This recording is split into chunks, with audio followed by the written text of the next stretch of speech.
You have 68 wins. You cannot 69 Mina. Hey everyone, it is the center of attention, Brittany Brooks, and you are watching Simply Reliable Studios. Come on over, Zeppelin. I'm being see, earlier I said something stupid to him, and now this is my receipt. Okay. Sabu's just sabotaging you. Yeah. He sure did. Hijacking. Yeah, he's taking over. Hijacking is a better word. You're right. Good luck. What up, everybody? This is the People's Babushka, and you are watching Simply Reliable Studios. Shout out to Simply Reliable Studios making their Symphony debut, sponsoring this match and the entire Dragon Kai demonstration. What's up, everybody? It is the hottest flame, the realest Hogan, the bionic baddie, Kiera Hogan, period, and you are watching Simply Reliable Studios. Say his name and he appears. I believe in Noah. I believe in Datula. The Meltzer of the multiverse. Who the fuck wants to compare themselves to another? How much of a mark do you have to be? You couldn't even pick a professional athlete. You went with a fucking journalist? Grow up, man. We just want to say thank you to Simply Reliable Studios for voting us as Tag Team of the Year. Of course. Because you know what they say, right? If you can't swim, you're bound to drown. Tonight, she is sponsored by Simply Reliable Studios from Orlando, Florida. She is everybody's favorite BFF, Izzy Marino. What is going on, everybody, and welcome to the weekly moderated insanity known as the Shenanigans here across the Simply Reliable Studios brand of channels. It is I, your moderator extraordinaire, the Renegade of Wrestling, J.J. Williams, back in the host seat, joined by the Island of Misfit Toys, the Simple Man Noah Foster.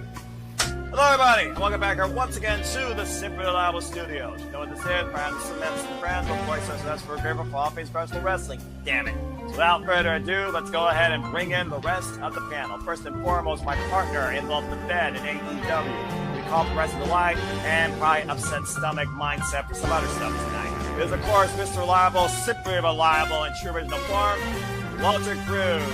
Ronda won in literally 17 fucking seconds. She tackled Gina. Gina fought a little bit. She turned to the side, got that arm bar, and she tapped. Literally 17 seconds in the first round. Well, at least I know I can last longer than Gina Carano. We've got one half of the Canadian connection and a man who just got done doing some hockey coverage with the Scat Boy. Nick is here. What is up, sir? Why were you guys talking about boobies for 45 minutes? Theme of the week, today's.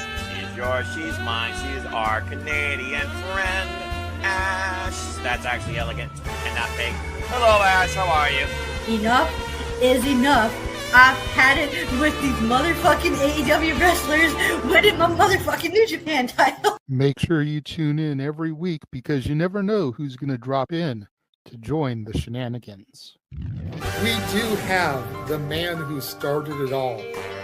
Jeff Meacham is with us. I'm impressed with what's going on at the JCW. I'm happy for Russo. I'm happy for Vito. I am a viewer, again, when I can get home and sit my ass down for a half hour, whatever it is, and enjoy that shit. Popping out before midnight virtually on this app. It is my cohort as fellow gamer and crazy wrestling watching aficionado, Carl Schultz, will also be joining me tonight in the fray as I welcome you into the Shenanigans once again at the end of this fine Saturday. I just want to keep seeing Mr. Guana show up every single time and just Polieska. I'm still agreeing with JJ. We still need that freaking multi-person puppet match. A puppet is not a competitor! Sex dolls are competitors if you go to the right company. Teleporting in via the morphing grid, our very own Pink Ranger is here. everybody. You know, I know the firing of Scott Moore was controversial, but I feel like he needed to go in order for TNA to grow. Don't get me wrong, we had some good stuff under Scott Moore, but the company was just stagnant. And you know, look how much they've grown. If this is what it took for her to acknowledge some of my NXT talent, then I'm here for it. Because we know she doesn't work Tuesdays. So the fact that she watches Thursdays and is still getting exposed to my talent, like, hey, something happened, right? She told me the other night that Trick and A was some of the best stuff in TNA. Yeah, I actually really did like Trick and A. I was completely shocked and blown away to discover it was Chad Gable under that mask. I had no idea. I would have never guessed it. I never saw it coming. This was just mind-numbing. This was like the reveal that Juan Cena was John Cena. I never in a million years would have guessed that Chad Gable was going to have that. Is Speed ever going to lose that title? Well, you know, everyone's be a dickhead, but how strong a dickhead are you is the real question. I have a pretty strong dick. I'll take your report. Good night, everybody. Hopefully no one else heard that. Cool.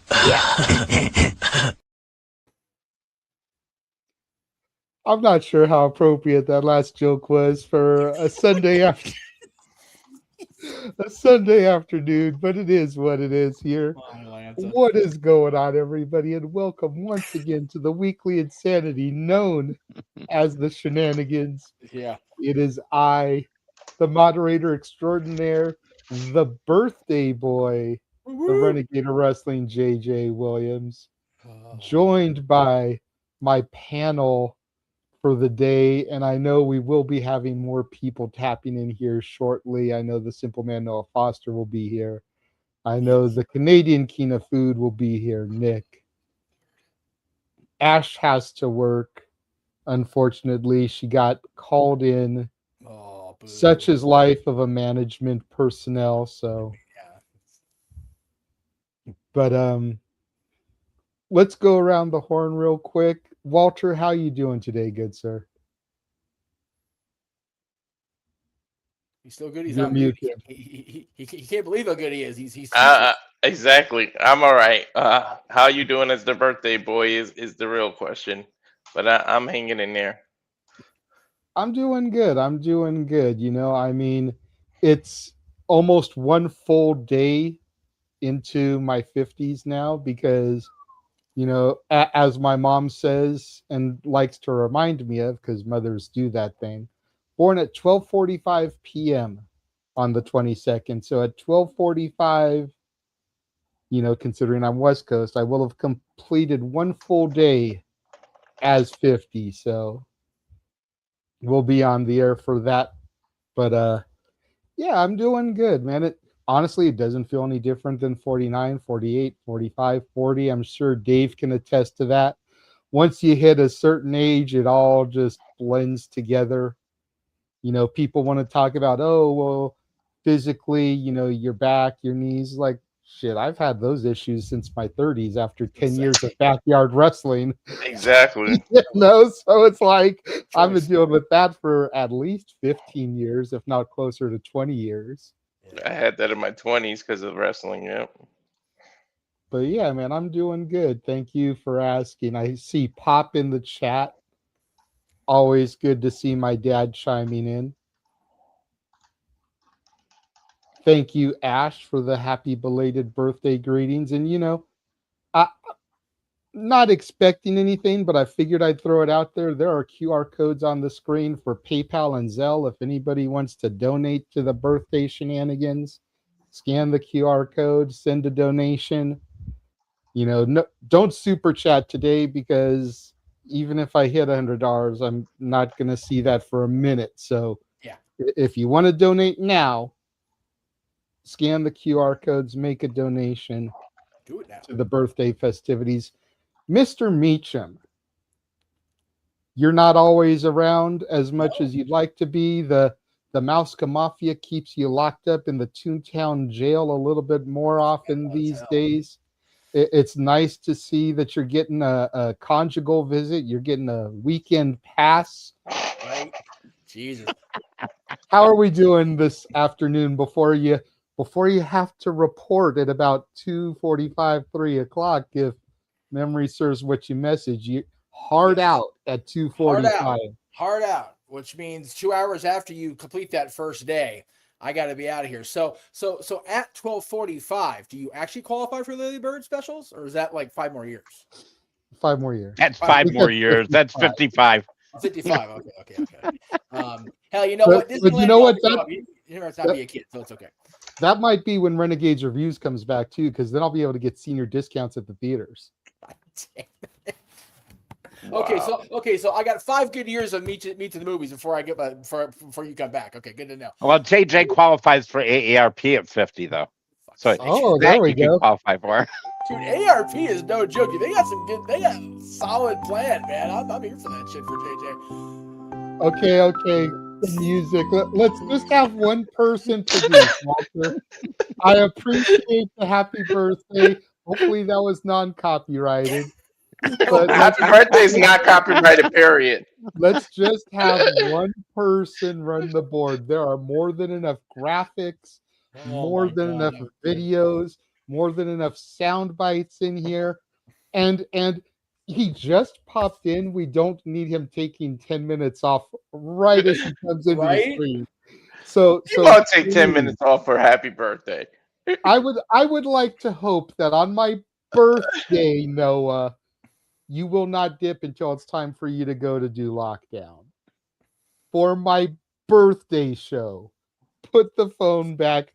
We're not doing nighttime shenanigans. You don't have to go to church in the morning. You're fresh from church. That's right. That's fair. Let's allow us to engage in some good conversation and shenanigans until you have to dip to do lockdown. Well, considering tonight is mid, and I can't wait next weekend to go all freaking in. Fine, I will allow you that freaking privilege of my time. And that being said, happy birthday, JJ. But I got hot over face roast beef to eat. So that being said, I'm out off screen. That's fair enough. At least until you're done eating, you know. Fair enough. I'll do that. So what I'll do in the meantime is I'll move you down and I'll move Charles over for the QR code there. But Noah, how are you doing tonight, good sir? You always have to try to do something like that. Like I said, same stuff, different day, but that's okay. I'm blessed to be alive every day, whether I work 9 to 5, which will happen tomorrow. Overall, though, I'm feeling all right. It's a great day. It's Sunday, the day of rest, the day to always remind yourself why you're grateful to be here in this life. And overall, it's a special occasion, as you said. So in all seriousness, happy birthday, JJ. Cheers and God bless you. Thank you. And Datilla here wishing a happy belated birthday. Oh, I like that. It's cute. A Power Ranger birthday. That's right. Moving on to the man in the middle, the only man on the panel who is actually older than me. Two-time grandpa. How are we doing today, Dave? I'm doing good. Again, happy birthday, JJ. As you enter your 50s, I'm coming to near the end of my 50s. And as you say, years all flow together at this point. I'll tell you a fun story about at work when I turned 50. My manager, who I had known for years, worked in another department with, so the guys around me didn't know I knew her prior to our department we were in. She decorated my desk with all these in black balloons with cards with this old man on the front that was balding and saying and then inside she said, "Welcome to the 50s Club." Mm-hmm. I said to the guy next to me, I said, "I'm going to go up there and ask her how many years she's been in that club." He said, "No, you're not." I said, "Yeah, I will." I did. He said, "I can't believe you did that." I said, "I got to admit, I've known her for years. I got away with it." But say, very careful. I said, "But when you can talk to your boss that way, then you know you're in good shape." That's true. Unfortunately, I don't think I've had a boss I can talk to that way, but that's neither here nor there. And unfortunately, yes, I don't know what good shape is. Most of us on the panel don't know what good shape is. That's a whole No, other I don't. But I am a two-time grandpa. Thank you so much for saying that. In fact, Oliver tomorrow will be a week old. September 12th, me and my girlfriend Anna are going to visit, and I'm going to get to see my grandchildren live and up front. My other grandson Parker, is about a little over 2.5. So it's a joyous time. As Noah said, no matter what, you're blessed in this world. There's always someone who has it worse than you, and you don't take anything for granted. So I appreciate you guys having me on again, and we'll have some good conversation on your birthday show. Absolutely, man. We enjoy having you. We enjoy having all the extended family of the No DQ Galaxy. Again, shout out to Bossman Rift for allowing us to broadcast on his channel, for bringing us together through the No DQ review. One man, though, who was not brought together through the No DQ review, he was just brought into our fold via participating in the chat room, being active enough that, kind of like we do with the manual sometimes in Arlene, we were in a pinch one night, needed a panelist. He was around. He was like, fuck it. Send me the link. I'll pop in. He came out of the sewer for the first time and been popping up and down every now and again since then. The only man who proclaims himself a member of Chase University like myself, Charles Schultz, is here, the creator of the Peanuts game. How are we doing, Charles? Oh, I'm doing good. Also, happy birthday to JJ. Thank you. I wish you got that in there, but I'm doing great today. Good. I almost didn't know if you would join us with it being so early. Usually you tend to join stuff that's a little bit later in the day. So Enough going on. Appreciate you being here. So where do we begin is the epic question. I was thinking about things, and traditionally, when you're having a birthday show, you want to keep things kind of lighthearted, sort of fun. But I've been working, driving, listening to WWE radio as I do during the day when I don't have a passenger, hearing some of the conversations that the different hosts have, whether it's Dave and Bully, Dave and Nick, Tommy and Rick, or whoever. And I heard them discuss a few different things, and I decided to kind of lump everything into one conversation. Pros and cons of professional wrestling in 2026. Now, you listen to these old timers tell their stories, and one of the things that they touched on and talked about was like a tour bus, how certain stars get their own tour bus. Well, there's pros and cons that come with this. You've got more space, which allows longevity in your career, which allows better eating after a meal, because a lot of times all that's open is crap food, and trying to get a healthy meal after a show is a little bit harder. It allows for family to be there on these tour buses. So you're technically spending time away from home, but your family is with you. But it also comes with isolation from the boys. You don't have to get dressed in the locker room. You've got your own private space. So now you're losing out on the bonding, the fraternity that is professional wrestling in the locker room. Same thing when the shows are over and driving from town to town. A lot of education came in those car rides. The rookies riding with the legends, driving the legends, picking the brains of the legends of the business. You don't get that if you're on your own tour bus. Pros and cons, like the lack of live events. You're not out there 300 days a year anymore, destroying your body.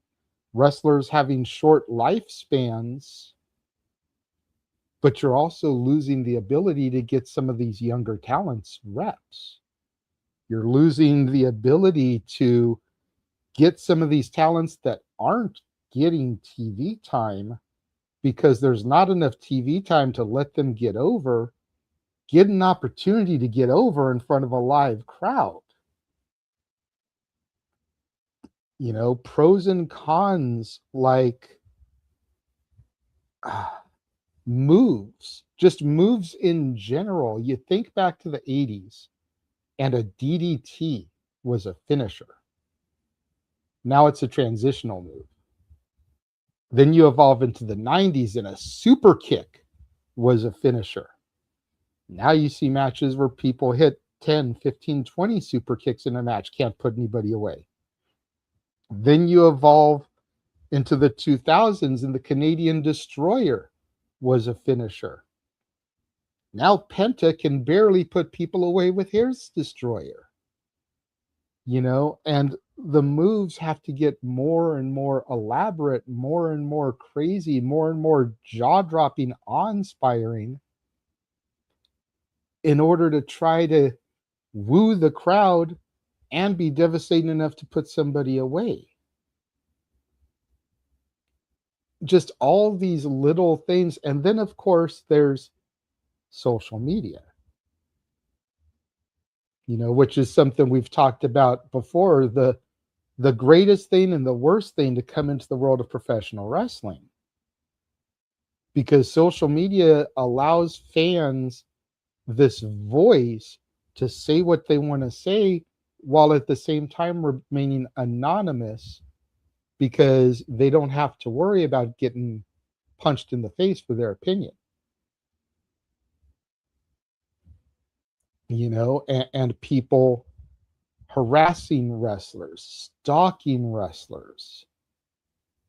Everybody with the keyboard thinks that they're a script writer or a journalist. And like, we all know that I love to fantasy book around here, but I also don't take myself that seriously when it comes to some of these things. So I've just been thinking about all these different pieces that kind of intertwine themselves, the pros and cons of pro wrestling these days. And I want to go around the room and kind of get everybody's thoughts on this, because I think this is a very interesting, engaging conversation, because we've all got different ages in here, different lengths of time watching product, different product that we engage in and follow on a consistent basis.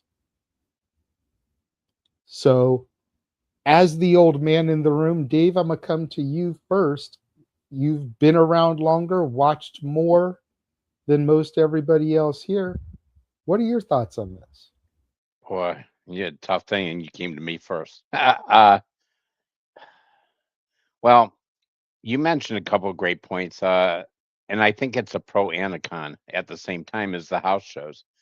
I think we need more house shows for the youngsters, obviously, definitely, because we see too many missed moves, and I think they need repetition if they're not being shown on TV. The only thing is with that is if you do more house shows, you really have to center it around the younger people that need the work. Now, will they draw crowds? That's the question right there, because will WWE do a show that's not going to draw as many crowds, or do you have to at least have one or two main eventers at least there? But they definitely need more repetition. They do some of these house shows like when they go overseas, and recently they did some around SummerSlam. But I think definitely the con is we need more of those. But the pro to that effect, and you mentioned it, you can't have these guys working 300 nights a year anymore. You just can't, because it's gonna kill them. And that's why I think if they do more house shows and incorporate all the younger guys and ladies that are on the main roster, and then sprinkle in veterans here and there, not make Cody Rhodes do all the house shows that they do, but do other people, like center it around maybe Cody one for a few shows, Punk around a few shows, Randy maybe, We know Roman probably won't because he has a contract that probably is going to make sure he doesn't have to do any. But who knows? That definitely is a pro and a con right there. The con is another con is I think the stories are not, and we talk about this all the time. The writers are outdated. We got outdated writers. We talk about it a lot about. I think we need new, fresh blood. Like on WWE, Michael Hayes and Bruce Pitcher have to go. They're it's past their time. I mean, Michael Hayes was wrestling when I was a kid. And Bruce Pritchard, Brother Love, that was when I was in my pre-teens. I mean, and that's going back a lot of years. I think we need new blood in there. AEW has a lot of great young stars, and they position them a little bit better, other than having maybe Moxley around too much. I think he needs a break at times, but I think they don't have Tony won't get the writers they need either. Because they have great wrestling matches. No doubt about that. Great wrestling matches. But you can't have jobbers going 20 minutes with your top stars every time either. And they need some more storyline to mix in with it. It's like WWE has too much comedy and story, not enough wrestling. AEW's the other way, has too much wrestling. We haven't come to a good medium yet with everything. And I think we're all looking for both companies to get better to build each other up. Is again, competition brings greatness. Where we like when we had the WCW and the Monday Night Wars with WWE, we'll never see anything like that again. And that's where I come in old school, and you want to see that again, but also there's a lot of things that will deteriorate from that too because social media is around where it wasn't back then as much, and you could hide stories, and nothing could come up in that spoils it. There's spoilers. I think another pro is though. I think the athletes are better. I think we see different moves. I mean, back when in my day, in the beginning when I first started watching wrestling, you talked about DDT's finishers. I saw him back in the AWA in the late 70s, early 80s, where a body slam would win a match. So I think they've evolved in that where we see some of the greatest moves in wrestlers, and I'll still go back to it because I think he retired too soon. But it was his decision as AJ Styles. He was still at the top of his game. And who else has three holds that could be finishers? I mean, The Undertaker had 2, but AJ legitimately had 3 finishing holds. He could throw it at any time. And he did not miss. I mean, back in his TNA days, and I watched TNA a little bit back in the day when he was there and a youngster, and some of those shows back when he started and Samoa Joe were amazing. I mean, I enjoyed it thoroughly. But those are some of my pros and cons. I won't go on much longer. I want the other guys to chime in too. Thank you for that, Dave. I did see in the private chat Jeff had a point he wanted to make regarding AJ, so we'll go to Jeff. He can make that point and then give his thoughts on the topic. Might as well. We can go by age. I'm the next one down from you and Dave, so it's all good. First of all, let me just say I am still supporting the needy causes in the world. With his box office being so down, I am supporting Disney legend Dwayne Johnson today, drinking the Zoa, because he's got to make money somehow. He's only being a country music star. He's only acting. He's only on the board of directors. So we got to make sure he's got some money flowing in all the time, right? But AJ, we're talking about the age of the room. AJ Styles' son is making his on-screen debut at TNA tonight. Fuck all that getting old. Okay. AJ Styles' son is on a TNA pay-per-view tonight. Fuck that. I am not okay with that at all. Oh my God. As long as he comes out to IM. I think okay, so there's a pro and con right there. The pro of it is us TNA dorks are gonna pop for it. Bad. Like we're gonna have a moment. We're gonna need to go off screen for that kind of moment. The con is AJ didn't want to hear that damn theme no more. Imagine getting his poor kid saddled with it. You know what I mean? So it's, there's good and bad there. You mentioned the buses. That's a definite pro for me, because so many people that I've known in the business that have been around since the days before the buses regret not having the buses when they could have. You talk about guys like Paul White, who, very much had the Andre curse of trying to fly commercially and just was not happening. You can't. You're a little giant. You can't fit a 7'4", 7'2" frame into even a first class seat on a flight. You got to fly on the Vince jet at that point. But to have a bus is, I think, so much more beneficial for guys like that.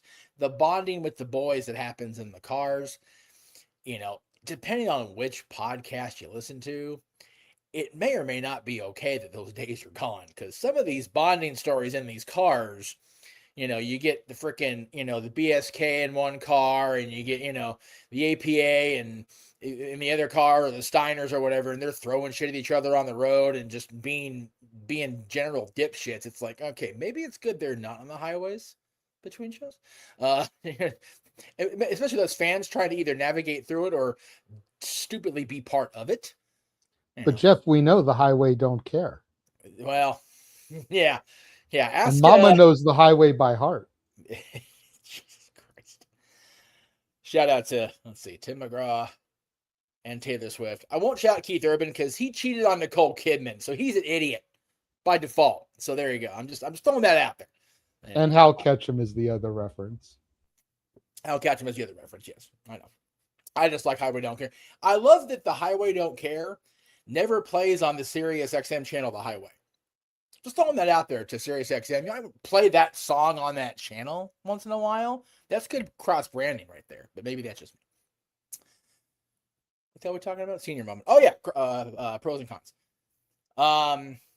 Yeah, I really get up in my own shit about the con of finishers and signatures becoming just everyday moves. Like, that really bothers me, and it shouldn't. It's stupid. I'm a fan. I'm not in the business. I don't wrestle in the ring. It shouldn't bug me, but it does. When I started watching, the DDT was such a lethal finisher that Rick Martel blinded Jake Roberts to take him out of the industry. You know what I mean? Like, the DDT was like Arn Anderson, who was probably the best technical all-around performer to never be a world champion, used the DDT for a while. I'll never forget when he turned on Dustin Rhodes in '94 and dropped the natural with the DDT at Bash at the Beach against the Stud Stable. I mean, it was just oh my God. And it's like, well, okay, yeah, it makes sense. It's Arn Anderson. He wanted the old Arn Anderson. He got him. And now it's just commonplace. And you mentioned the super kicks. Ain't no party like a super kick party, and that's why it's so lame. But that's just me. See, just to counterpoint you here real quick, I don't think it's as much the fact that signatures and finishers don't finish matches to me anymore, because really that started in the independents. Yeah. Because yeah, we saw it a lot in PWG, which is why it's done a lot in AEW, because who were partial owners of PWG at one point? Yeah, who are EVPs of AEW? So, But I think what bothers me is that if a stunner isn't finishing people, if a destroyer, which literally you are flipping someone over and driving them neck first into the mat. Yeah. If these moves aren't putting people away, what are you going to have to do to finish someone? And what is the risk to your adversary when you're supposed to be protecting them? Yes, exactly. That's more so where it is for me. And Safet here bringing up the Blue Thunder Bomb. We all know Blue Thunder Bombs do not win matches. There was a Blue Thunder Bomb yesterday. Referee Chris Massey did not even go down for a 3 count because he knows Blue Thunder Bombs don't win matches. Shut the fuck up, JJ. I mentioned that in the commentary. I said, look, they didn't even go for the cover. Nope. Well, pile drivers don't finish whole matches either in AEW. They Chris get pile driven all Massey- the time. Chris Massey will attest a well-played theme song will finish somebody before a Blue Thunder Bomb, by God. But you know, that's just what I'm saying, Chris. Shout out to Chris Massey. We love Chris Massey. Crazy fool. But the long lost Jackson brother, if you know, you know, folks. But I digress. But yeah, you're right on that. It's you know, JJ, you and I were fans and diehards watching TNA and popped so bad when PD Williams came into PWG. We're like, oh my God, we're going to see it in person. Oh my God. And then he didn't do it the first show, motherfucker. He didn't do it until a couple shows in because he sucks, fucking PD. He did it on night 2, which you were at Yeah. the Hall of Fame and I wasn't there for. Right. Yeah, exactly. It's like, damn you, PD. Like Yeah, we fuck were you, jokes PD, in for night that. one. Like, yeah, big old fuck My you. brother from a Canadian mother, but that's a whole other story. Yes, we love PD. And dude, he's one of those guys that if ever there should have been an agent for WWE after his career is over, it's PD Williams, man. I'm so glad he still has a job. But yeah, his move was devastating 20 years ago. And now it's still a finisher for guys like Penta, but it is still used way too much. And the risk on that, like you said, it's a literal pile driver. The pile driver was banned for a long time in wrestling, especially in WWE. You know, but the destroyer, I forgot Adam called it Panama Sunrise. Is that what Adam Cole used to call it? Okay. Correct. Correct. All right. So yeah, that's just as lethal in 2026 as it was in 2005, 2006. But nobody's finished by it except on the rare occasion. So how high does the risk go, and what is the reward if your opponent, your in-ring partner, your friend ends up going to the hospital because of it? Not happy. It's really not. And I definitely think that's a byproduct of the upping the ante on high risk in wrestling. You know, the endless debate between the Meltzer marks and the diehard, you know, fans, you know, the fans of the sports entertainment part of it, you know, which is more important. You've got more people in wrestling now saying, without a story, you've got nothing. Becky Lynch just said it. It wasn't just her saying it either. It was everybody, but Becky Lynch in particular said it. ESPN said it. Bleacher Report said it. Sports right. Illustrated said it. NoDQ.com said it. That's right. And Becky Lynch knows NoDQ.com said it because she acknowledged it. So, damn it. But I think the biggest pro con for me is the sacrificing of the storytelling in order to placate the move marks.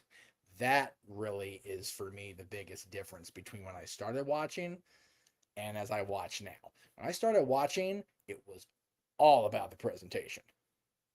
You know, the biggest fandom I had was for a guy that had less than 5 moves of doom back in 1990. Unless you watch him wrestle in Japan, then Hulk Hogan was the greatest wrestler of all time. You know, but now if you can't do these, you know, these 5-6 star move sets, then today's fan seems almost jaded by it, and I find that very disappointing. Anyway, yeah, just the fact that one of the greatest matches of all time really didn't have a long dramatic story behind it, but the way they did the match was the story. Their interaction was the story. AJ, Daniels, and Joe. One of the best matches I've ever seen, live, in person, on TV, whatever. And the only story was, who's the best wrestler in this company?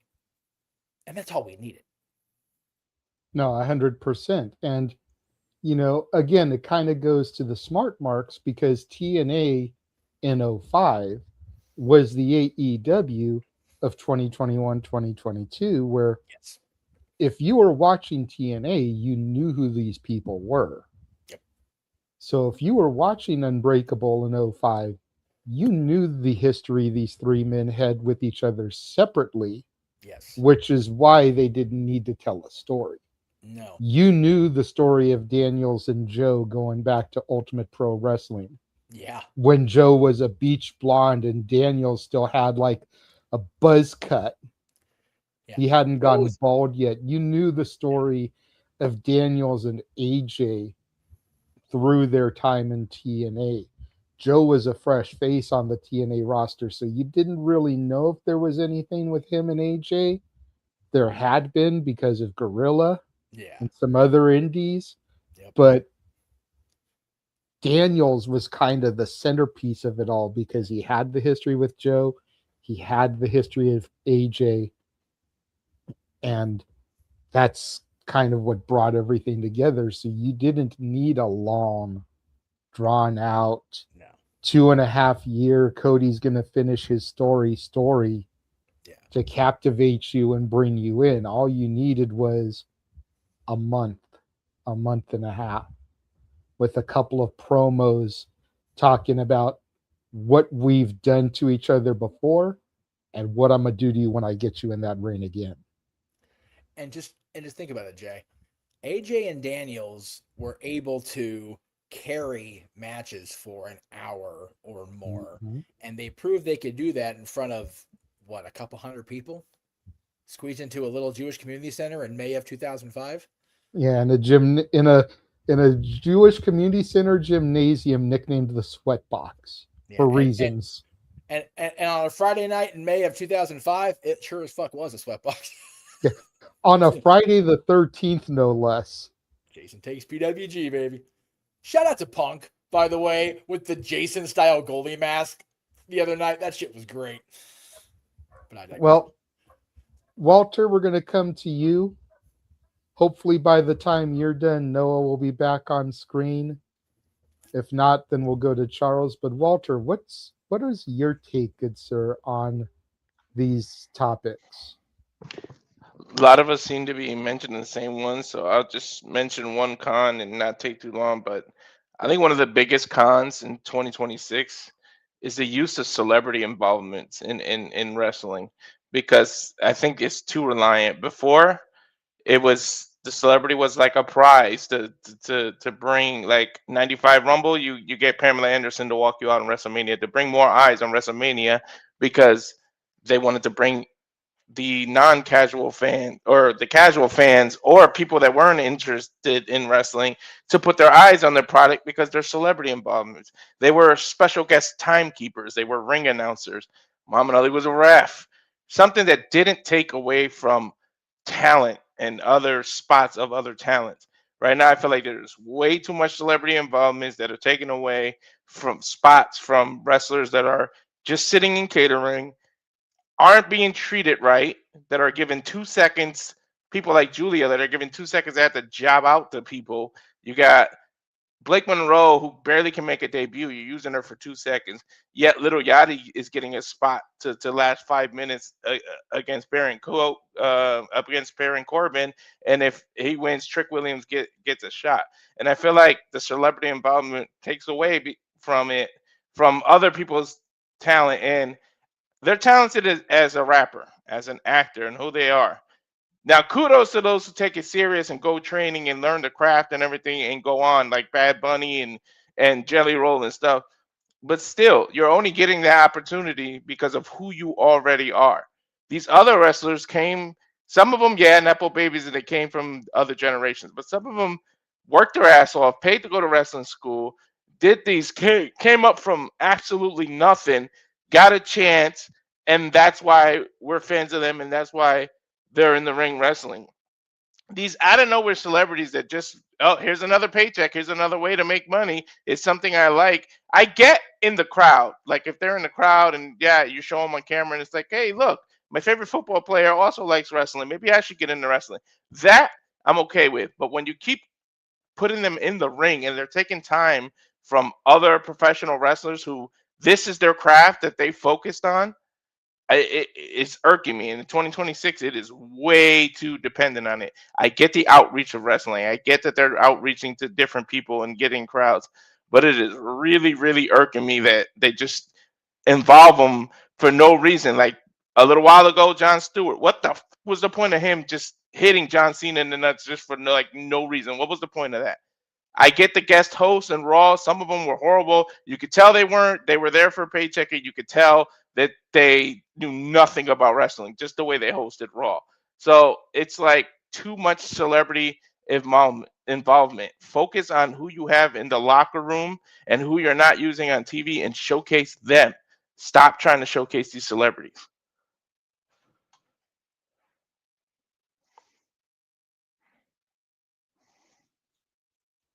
Yeah, I didn't even think about that one, honestly, because for as long as I've been a part of wrestling and watching wrestling, celebrities have been a part of it. You know, and even going back further, I mean, Andy Kaufman and Jerry Lawler. You know, so that's something that really didn't cross my mind. Now, does Fort Worth ever cross your mind? That's another story. But celebrities in wrestling was not something that crossed my mind. I love that I'm popping Jeff because he's getting every single one of these references I'm dropping. But that's a very good point because I do feel like in the last 5 years, we'll say ever since I came back to wrestling during the pandemic era, they've really kind of been reliant on this. You know, you think about Johnny Knoxville and Sami Zayn. You think about Pat McAfee. You know, like you mentioned, Lil Yachty is getting a match at Saturday night's main event. How many people are being left off of Saturday night's main event so Lil Yachty can fight 5 minutes to try to get Trick a title match? Which, what does that do to Baron Corbin? Because you're almost guaranteed Yachty is going to win so that you can set up the rematch for Trick. And Corbin just came back, is setting himself up as this badass, almost reminiscent of the Lone Wolf back in the day, won the title virtually immediately, and you're going to make him job to Lil Yachty. Not even one of the good Lils. Not Lil Wayne, Lil Kim, Lil C's, Lil Zane, Lil Bow Wow. No, Lil Yachty. Yes, Dave, I see your hand. Go ahead.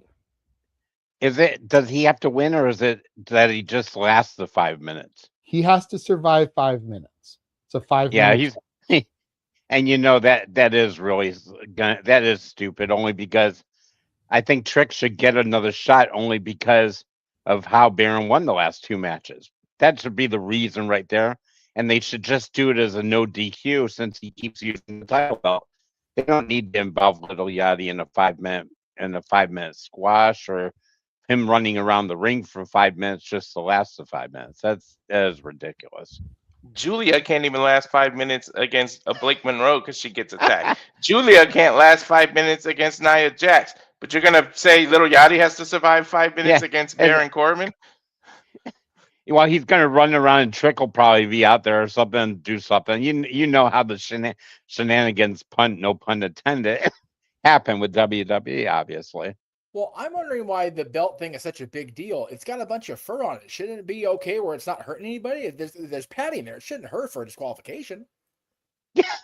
I don't know. Maybe it's just me on a Sunday thing. Interesting. Baron didn't come out with the belt Friday. Maybe no, they're taking the fur off. It's getting a haircut or some crap. Yeah, he said it was getting a haircut, which because we all thought, okay, the fur's staying on the belt, Trick's gonna get it back. But now if he shaves it, what does that mean?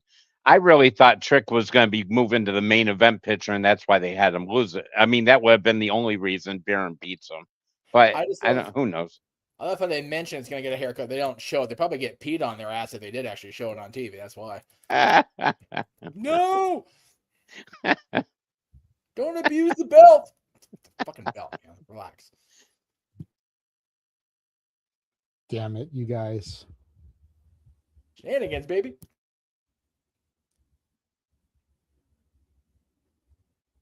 All right, Charles, go ahead, good sir. Oh, great. Here we go. Right on me. All right. I agree with the pros and cons of pretty much what everyone is saying. Now, admit, I did start watching full wrestling in 2004, so. I used to. Only until when I start watching stuff, seeing about all the cons, basically, which I agree with. My brain's all over the place. But, No yeah. worries. Yeah. I agree with all the pros that everybody's saying. And also, did they really announce Lil Yachty versus Baron Corbin? They did. Okay. Yep. They gave All it its right. own graphic for the Sunday night main event. It's got its own graphic and everything. It is official, as Pierce would say. Yeah, and Trick is the small figure behind Little Yachty too. They That mentioned. popped me. I'm not gonna lie. Like, oh man, that's why this shit's on What? Peacock on NBC. I'm just Oh gosh. just throwing it out there. Wow. Okay. Yep. Yeah. Move on now before I go into a tangent. No, please go into a tangent. Tangents equal ratings. Tangent. Okay. I mean, I'm sitting here multitasking. I'm sure you guys saw me with my head down. I usually don't disrespect and do that, but I have been communicating via message to some people that we will be discussing during the shills. So, please, by all means, rant, because it gives opportunity for them to get back to me. There you go. You know what? That works. What the hell has happened here with Trick Williams? What the hell? Ever since the fact that he brought up Corbin's going to shave the thing. Yeah, I don't believe that. I just don't. I question the moment ever since Corbin kept the title the same. Like, oh, that belt's going back to Trick. I was like, why did you take the belt off it then? If that belt was just going to stay on Trick the whole time. But again, considering the bullshit of what has with Carmelo Hayes right now is still more pissing me off. Ugh. Yeah, to your point, I don't think they're going to shave the title. I think they'll just give Corbin a new title without the fur. That way they can put the fur one in the little case so that when they do the Fanatics Fests, the WrestleMania accesses, and those type of things, and you look at all the title belts over the years, the fur embezzled US title will be one of the ones in the cases there. Yeah, that makes sense. But still, ugh. Ridiculous.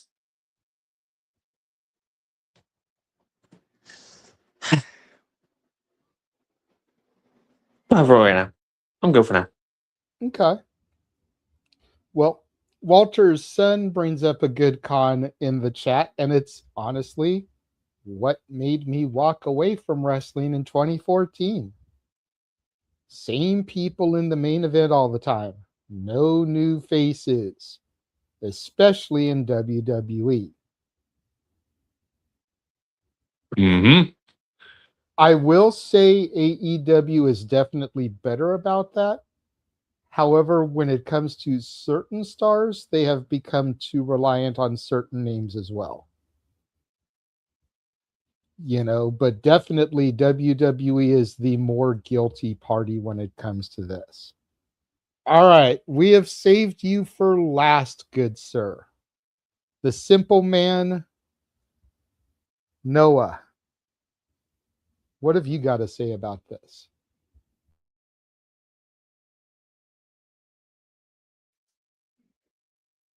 What? Where do you want me to even begin? You already know where our stance is on most of this stuff. I feel like we're rehashing previous conversations. Okay, let's see. What do I chastise for? I'm not going to do that. I'm too fucking tired. Okay, pros and cons. Let me see. Where do I begin in my aspect as a lifelong fan of professional wrestling? First off, I hear the word story again.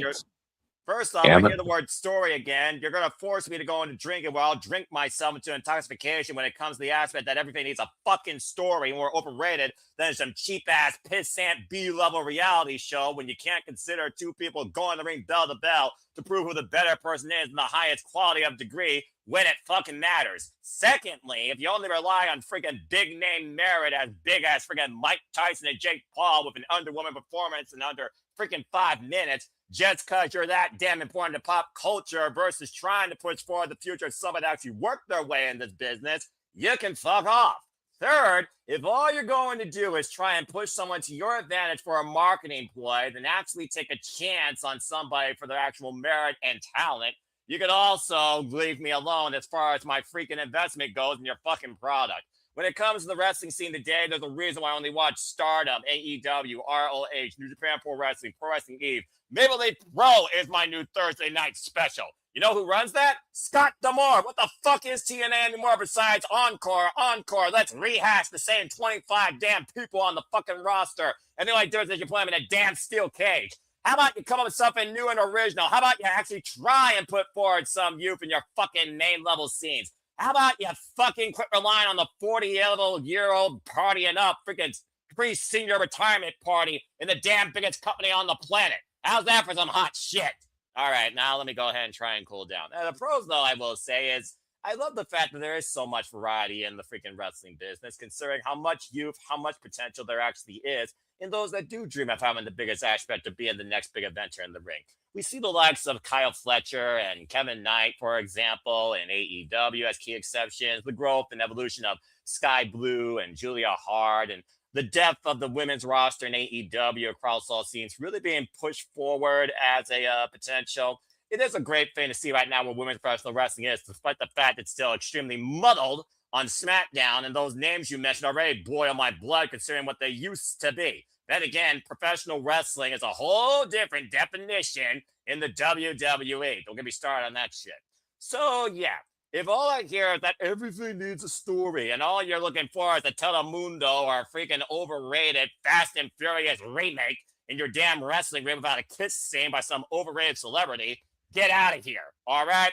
Bryan Danielson once said best, the story is two people going inside the ring bell to bell to prove who the better person is when it makes sense. You're freaking almost contradictory yourself when you talk about Unbreakable Triple Threat when it came to the better rest of those three, considering those that knew those three men's history versus some overrated VAR in and out, promo, same damn cut shit, different city, freaking disqualification, wrap-ups, pick your poison on a week-by-week basis.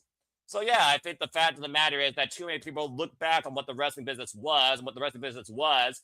It wasn't as in depth to possibility versus the variety we have today with the talent that we are seeing. But again, the pro is the fact there is so much talent. It's a matter now if you actually try to exploit it for what it's worth, especially in the Fed when you don't have somebody over 40 fucking years old constantly ruining the main event scene because they're freaking Nepo baby, overrated, polarizing, Samoan blessed, freaking daggum overrated idiots. But anyway, that's just a few of my takes. And I could go deeper, but that's not about what this forum is. But bottom line, there's so much variety in the talent, but there's a lack in exploiting it, especially in the Fed. That's one of the biggest cons. But the pro is there is still hope for the future, just very little in places versus others. I'm still holding out for TNA. I'm TNA faithful. I see the best evolution in the AEW roster. I love Ring of Honor. And I still have my foundations in Stardom, Pro Wrestling, even New Japan to keep me going. It's amazing how much New Japan Pro Wrestling this year alone has really evolved with the young, youthful talent, finding their own identity, not only in the character they bring, but how they wrestle in the ring. Uya Mara and Rike Oiwa are two prime examples of that. Maybe if people actually learn how to use a damn streaming service that's only $9.99 versus an overrated $30 bullshit for one freaking thing a month that isn't even worth $30, they actually would be able to find joy in wrestling again. That's all I have. Yeah. Good thing JJ went to me before Noah, because I could not be able to follow that. No chance. Oh, Noah. I think cutting major promos. JJ, that's just me, side directing over here. Don't mind me. Jesus Christ. Damn, no. That was a rant. That was a rant, Charles. And that was a great open-faced hot roast beef sandwich that I just finished for the second time. I can never follow Noah, everybody. I can't with that one. Hey, that's like me at karaoke following the best singer in the room, and then they put me next. Don't get me started on that, bless. Uh-oh, don't say that word. Reason, Momo. Out of this group, Noah is the best singer in the room. Valid as hell. And he doesn't even like doing karaoke either. Nope. He should be thankful that I didn't make my birthday shenanigans a karaoke episode. Oh, Alvin, yeah, that'll be. Look at Noah's mean, face. There's still time. That's what I was doing last night, guys. That's my Saturday every other week. I do karaoke on Saturday. That's good to know. Good to know. I'll stick to sleeping. There is still a pitch out there for karaoke pretty soon, and I'm actually going to be at home that day. We talked about Jay, so you know. You'll have to remind me because we message so much that things get lost in the shuffle. So I could always send you guys in the chat a video because my girlfriend, when I sing a song she hasn't heard, she'll videotape me for a little bit on it. She's always done that since I've known her. Yeah. Because I don't like to watch myself, but she wanted to videotape me because she wanted to do it since she hadn't heard the song before for that I sang. There you go. Yeah, I'll just say, Jay, that the show I was talking about will definitely have Noah wondering why he always comes here, and I guess we'll never know. my dad says, "So Noah, how do you really feel?" Hey, that's a loaded question there. It's a fair one. Oh, solo shot! Look out! You really want to know how I really feel? Uh-oh, here we go. What I just heard. It's been a while since I've done this on camera, and there's a reason why I don't do it on camera anymore. Hey, I don't want Noah in the ring. So if you ever want to have to cut a promo against him in the ring. The fact that Evan thinks I do a better promo than some people in the Fed speaks volumes for that historian. Well, part of the reason Noah rarely ever does it anymore is because he's usually in the host chair and feels he has to maintain some decorum in my absence. Yes. He tries. Well, that and I'm on blood pressure medications, which I literally just took. Oh, man. Anyway. Thank you, Ash. This is where I think we need to find some middle ground. Yes. Not every match needs a story, but it does need a reason why it's taking place. This is what, and I always jokingly say it, but it felt like the early years of AEW was just the carnival balloon game. The back wall in the arena would have balloons with the wrestler's name inside of it, and Tony would throw a dart, pop the balloon, John Moxley. Throw a dart, pop the balloon, Brandon Cutler. You guys go have a match. To be fair, that match never happened. But also it's a joke, Noah. It's a joke, but it's to illustrate how random some of the matches come off, especially in the early days. And again, you've heard me say it. 2026 has gotten a lot better at that for them. But give me something, at least make it make sense. Let there be some underlying reason, not just two randos that are going in the ring and wrestling. And don't let something that looks like it should be a jobber match like that type of match go 20 minutes. Mox should be beating this dude in like 5 minutes. It shouldn't be a 15, 20-minute technical masterpiece. Depends. You ever heard the word exhibition? That's what the I Continental have. Championship actually leads to, especially under a eliminator scenario. Last time I checked, people like Josh Alexander and Shelton Benjamin aren't jobbers. They're not, but they're also not on television either.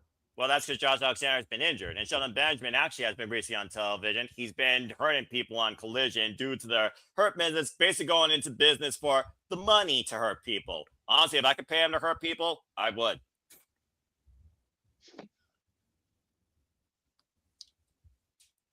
I don't mind seeing an exhibition with two people that show potential in what they could possibly be, either on their own or in a feud. Hell, Ring of Honor was founded upon that for quite a duration of that company's existence.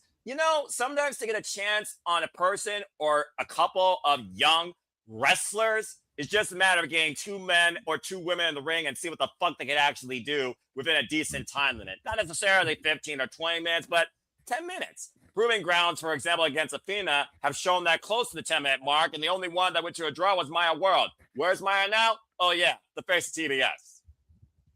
Agreed.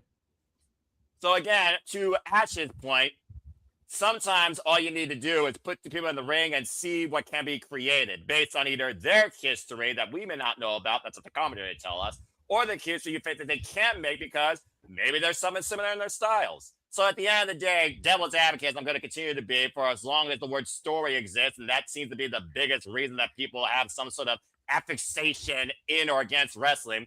Not every damn fan needs a fucking story that involves a video package. Sometimes the story writes itself, bell to bell. With the people you at least expect. All right. We will go ahead.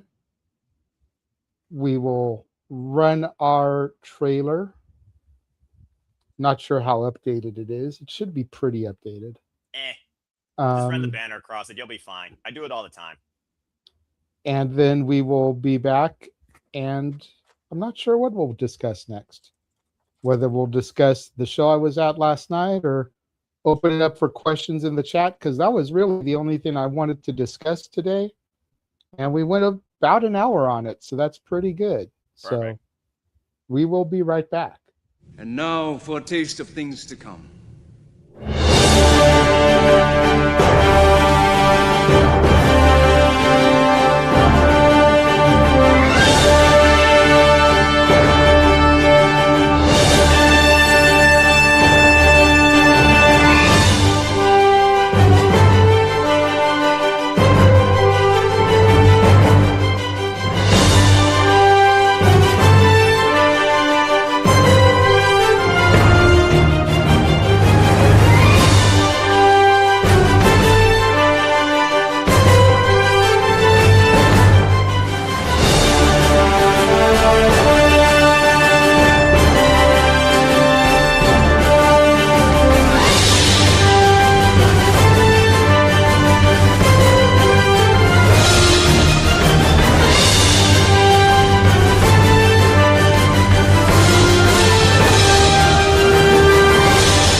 Hello, everybody. This is Joseph Sawyer, formerly known as Joe Gacy, and you're watching Simply Reliable Studios.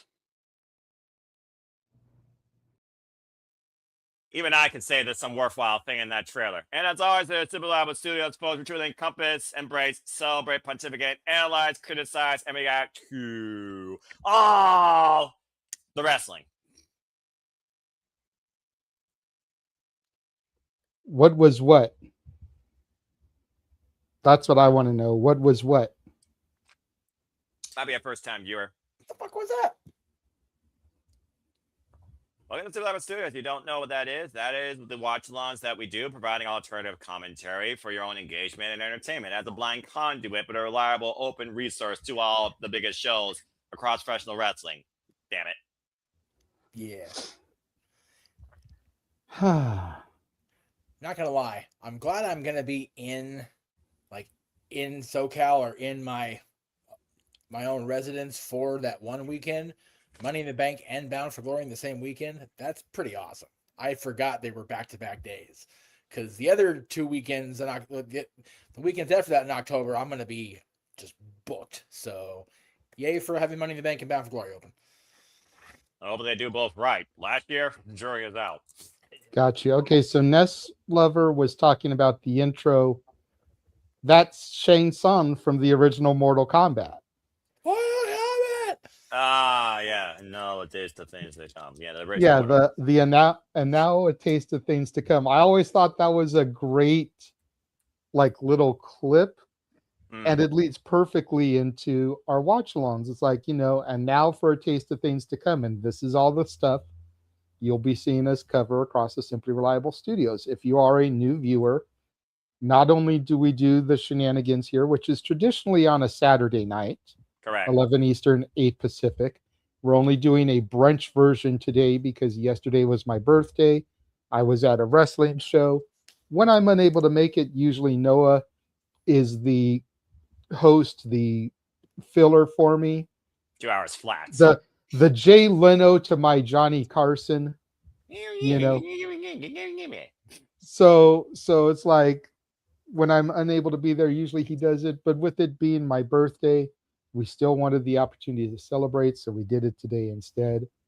But we do watch alongs here, we do shenanigans, we do predictions entitled Simply Predicting, which all in Simply Predicting will be when, good sir? As of right now, I think I'm going to stick to my usual, which is 11:30 p.m. Eastern Standard Time this Thursday. So let's make it go! So there you go. So we'll be doing Simply Predicting for that.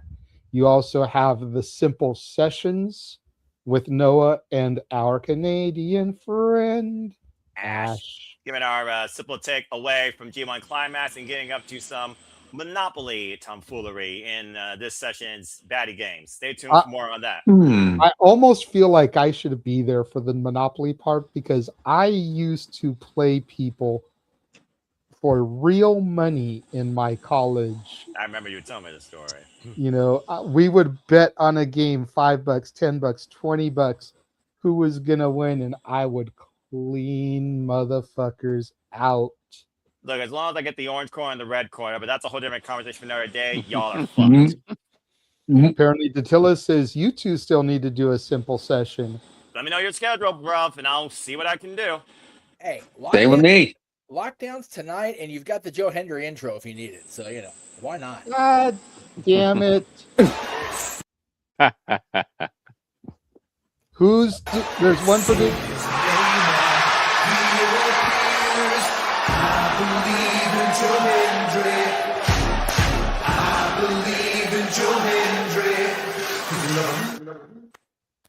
Say his name. Or be cursed.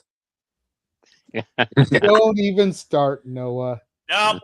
I've already done my part. You got to rant on me for free, and then you pulled that BS tomfoolery. There's a reason why you're the moderator. I'm the participator. Nope, shut it. You all know what happens. No, you agreed to be out.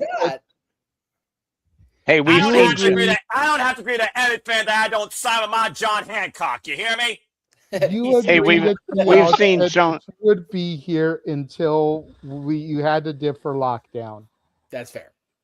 We've seen Joe Hendry's entrance more on this show than we have in the since he's done the main roster. Shit. That's accurate. Yeah, about to say. Remember when the intro actually mattered, though, when he actually mattered. What's he up to right now? You want me to start on that? No. Oh, God, no, please don't. Please don't do that. Hey, Jeff, we could get another rant out of Noah. Let's get another rant out of him. Don't push it. Out an hour and a half, y'all. Let's not tomfoolery around here. You know what I mean? Do you realize where you're freaking at? And I'm the one that's supposed to be the most sober and the most freaking controlled. The only reason I am sober and controlled during the shenanigans because I have to go to work immediately after this. Like I'm literally going to be doing this shit and changing as we're going toward the end here. So yeah, I know, Noah. Just I have choices to make today, and I choose to stay employed by the Walt Disney Company. Yeah, that's fine. Yeah, Jeff's not going to take a sick day today for that. Well, either way, I'm still leaving you, Yahoo's courted till to change out and prepare for lockdown because I guess my buddy's coming over to actually watch the countdown for what it's worth. So I'm at least going to give him that much. That's yes, I remember. Hey guys, if I'm still awake Thursday night, I'll be on for predictions. It depends because I still got to work Friday morning, but it's the last day of the week, so I could half-ass it while I'm at work Friday. It doesn't take a whole lot. AEW predictions go almost as long as an AEW pay-per-view. So. Oh my God. 3 hours. But hey, it's still more fun countdown for me than actually watching any countdown for any pay-per-view or PLE. Except AEW actually gives me wrestling. By the way, the 0 hour, good stuff with ELP and Chris Brooks. I'm glad they ran that back. And more Vert Vixen. I love seeing Vert Vixen. Love her attitude. Anyway. I always get Vert Vixen and Viva Van mixed up because they're the double V's. Viva Van is the Hellbent Vixen, and then the other is Vert Vixen. I always get them mixed up. Well, they're going by, I think, like a soft tag team name right now. Something Vixens, Hellbent Vixens, or something like that. And I can understand the confusion. Plus, they were just in tag team action on the Zero against Shirakawa and Queen Aminata, who make a very unique tag team combination, but also very effective. Yeah, give me Mina and Viva Van as a team, and I think you'll have a lot of people in the arena that are puddles. Oh, brother. JJ's not wrong. I would take those Vixens over wrestling Vixens any day. Just throwing that out there. And if you don't remember wrestling Vixens, good on you, brother. And if you do remember it, I'm sorry. I'm glad I don't. As much history as you've taught me, Jeff. That's one thing I don't know. I purposely didn't teach you that one. Don't worry. Yeah, I vaguely remember wrestling Vixens, but I did ask Mikey O'Shea how his sister was when I saw him at the. Oh, did you now? Oh, did you now? For those that know, that if you don't know, I'm not going to say nothing. And if you don't know why Jeff's getting redder in the face than usual, just don't ask. You know what? Maybe without a super chat, you should leave that alone. Speaking of super chats, I will acknowledge one thing, like I did on the Did thing. Maybe this could be a bit of a conversation piece for you, JJ. When do Naomi and Bianca Belair come back? By the way, congrats to Bianca Belair, who recently had her baby. Yes. So, yes, Noah, Dill, that's partially why Jeff is called the professor. It goes back to Mike today, but yeah, that's. I think one of them comes back at the Rumble. I think Naomi will come back before Bianca will. I think. I agree. Yeah. I agree with that. I think Bianca will come back at the Rumble. Yes. I think Naomi will be back before that. Arizona's a weird place. I wish they had pulled the trigger and done a female bloodline. Well, Aaron's been saying that on No DQ for a while about Naomi being part of it. Yeah, they had it for a minute with Naomi. You had Tamina Snuka. You've got Nia Jax. You've got Naomi. You've got, you had Ava. And I believe there's somebody in LFG that's connected to the bloodline. I think you're right. Give me a second. I forget the name, but I believe there's somebody that's in LFG that's connected to the bloodline. So there's your 5. Every Samoa at this point is connected to the bloodline. Well, I mean, Yes, those are getting nasty in Frisco and Florida. They gonna keep popping them out. Samoa Joe's like the only one that's not related to them. Thank goodness. I've said it for years. As long as him on the Wahis keep getting busy, ain't never gonna stop that bloodline. I called them a baby factory. They're just all on conveyor belts. Jay, I know you're right. I just can't remember who. Yeah. Like it's gonna bug me for a second. I'll find it. It's okay. I mean, Google AI. it's not life or death threatening right now, but like I'll still find it. But anywho, I did want to talk a little bit about the show from yesterday because and I want Walter, I was hoping Nick would have been here because it's not like he didn't know we were doing Brunch Shenanigans. It's not like he didn't know what time the show was going to be. Put him on the spot. But no, MFers out, eating. It's all the Canadian does, the Canadian king of food, but I digress. Still love you, Nick. Just got to give you shit. Idiot. But, so Walter and I will talk a little bit about it. I'll go to Walter first, having been the one taking it in at home, doing the watch along, kind of seeing it from that point of view. Walter, what did you think of the FWW show? The matches were fine. They had a couple of technical issues, but it's indies. You got to take it. I saw Nick was getting a little frustrated, but I kept saying we can handle this. We're professionals. It's the indies. It's gonna happen. There were times where you could see their camera was low on battery and needed charging, so it would like die in the middle of filming and then switch to a different camera angle. It froze a lot. Like the thing. I still don't know who won the Candy and Lexi Gonzalez match versus the two The guys. girls won. I assume that because it's a women's wrestling match. Part of me, that part of that pissed me off because it's an all women's thing. Why didn't you just bring out two other women? Like, why have guys have to invade it? Like, part of me got it. Like, it was to conquer, hey, the women conquer the men. But at the same time, it's all about women. You shouldn't have booked guys. But maybe somebody talent didn't show up or something happened and they just had somebody there. I But, didn't ask Manuel about it directly. I Mhm. was talking to him off and on throughout the whole night, but I didn't Yeah. ask him about this. But I assume it was his way of giving back to the guys that did ring crew. Oh, okay. You know, and then when you factor in what Candy Girl said at the outset about how, you know, women are at best given one match per show on some of these other feds. So how important it is that there's federations out there that are devoted just to women. I feel like it was designed for the women to make the men submissive. This is our domain. This is our house.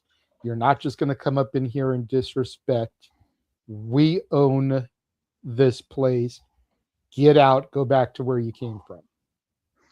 Yeah, I think that's what it was. But when the camera and the website was working, it was fine. Match of the night was, to me, of course, the one we sponsored. I feel like they really picked up the pace there. They were just going at it, like really fast pace, going after it back and forth. Of course, Allure would we sponsor her, and she would be the match of the night. And I'm not saying that because we sponsored her. It's literally that's where the pace picked up, and it just really was on and popping for that match. Oh yeah, P Nasty's the Samoan, yeah. Not a From nickname. LFG. Ugh. But also, Jasmine Lord, top tier, veteran, queen of the independents. Shall I say more? Seriously, come on now. You Hey, can't expect anything from Delilah is a veteran. Her opponent is 38. Their opponent actually won with a nasty combo. Like the way she did that, I think Jasmine landed on her head kind of hard. Like I was a little worried the way.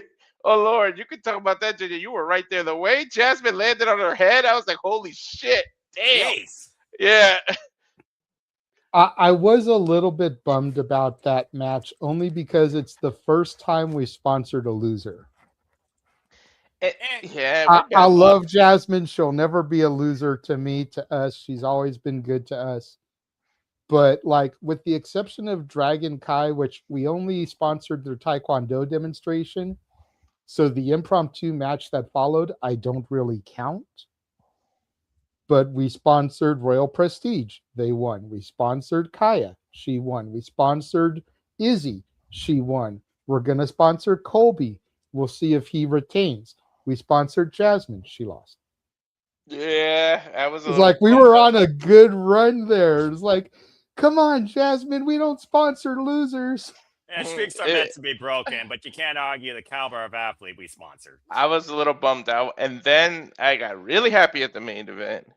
Those ladies, I don't know what the hell that stick was that they were using. I don't know if that was a broken mop handle, a pool stick, but it was like a wooden stick. They're beating the hell out of each other. I liked how everybody was fucking with the crowd too. I think there was a family on one side of the crowd because they specifically kept going to that side of the audience, and I didn't like that because that annoying ass mofo from Vegas was there that annoyed the shit out of us. That you and I both wanted to punch in the goddamn face. But I noticed him right away on camera. I was like, "That's that fucker."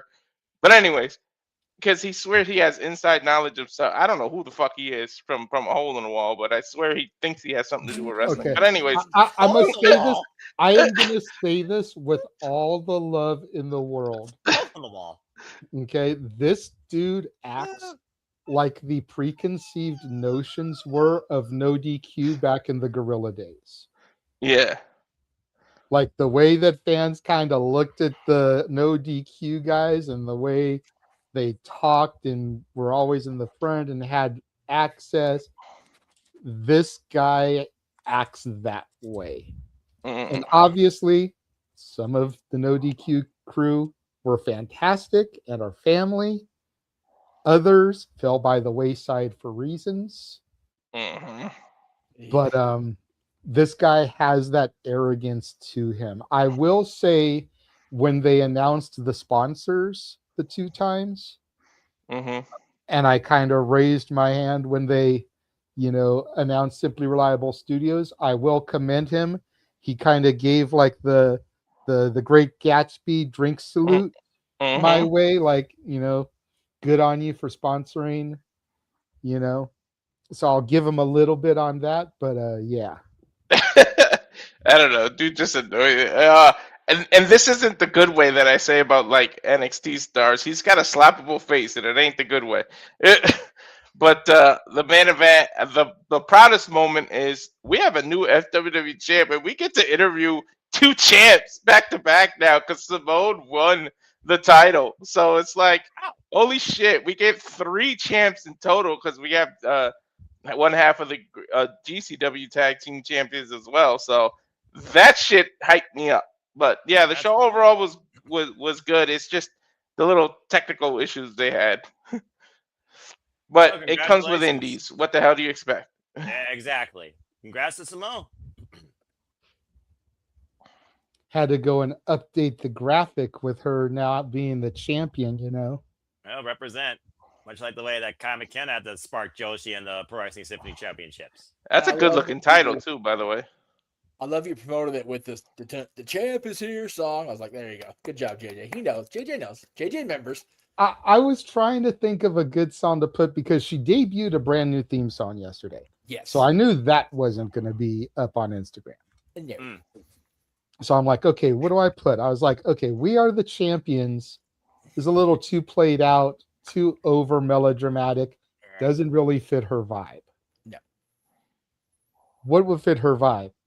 The champ is here. The champ is here. Yeah, that's a vibe. It's I do like a lot of the music that people came out to. I was like, holy shit. Every time somebody came out, at least one of their songs got stuck in my head. Look, the biggest theme song fail for me. Theme song fail. And it's something that if we can get her to come on the show, I'm going to talk to her about. But Candy Girl. Oh. She did not use New Edition's Candy Girl for her. I said that! He did. He did. Like, I legit, when I saw that there was someone called Candy Girl on the show, I'm like, Candy Girl? That's the I was singing it. I was singing it throughout the whole thing. I was like, why the hell isn't she coming out to that? I'm like, dude, that so should have been her song. And I'm glad she came out. She gave me the opportunity to do all the puns. She was the only one I could fit puns into. Oh my god. Yeah. That's too funny. Yeah, I just and in that match, the Chubin, Showtime Chubin. Yeah. The way he was trying to be, Mr. Arrogant heel, macho man with the girls. I kept fucking with him so bad. I was like, he's just jealous that your tattoos are better than his. Oh, you can hear a lot of shit from the audience. You can hear almost everything they were saying. That the camera picked up a bunch of shit you could hear when they were fucking with the wrestlers. So I'm gonna have to go back and listen because if you heard that, that was me. Well, there you go. And she even looked at me, was like, "Damn right." Mm-hmm. Yeah. Interesting. Candy Girl may be the Candy Girl, but Lex Gonzalez had the cake. Anyways. Yes, so does Karma. Even Alicia came on the stream and was like, "Damn, Karma looked good." I was like, "Yeah." now you see why I went up to Karma. Yeah. Karma, Simone, referee JC, all coming soon to us.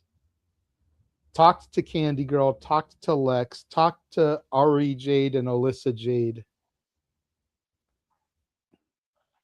It's going to be weird having Jades on the show that, are actually pleasant. Right. But that's a whole other story. Jeff's like, check, please. I won't even say anything, but yeah, we got some people told us some shit.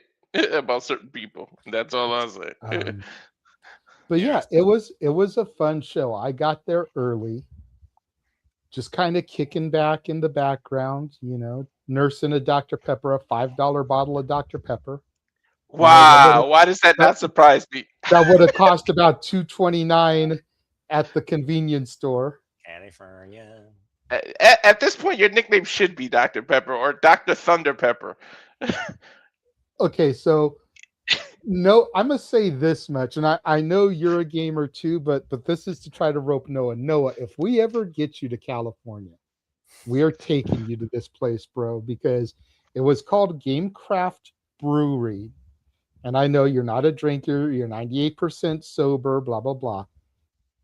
But in the little warehouse where you literally see the tumblers and the bins where the beer is kept and brewed, they have a television with an Atari 2600 setup.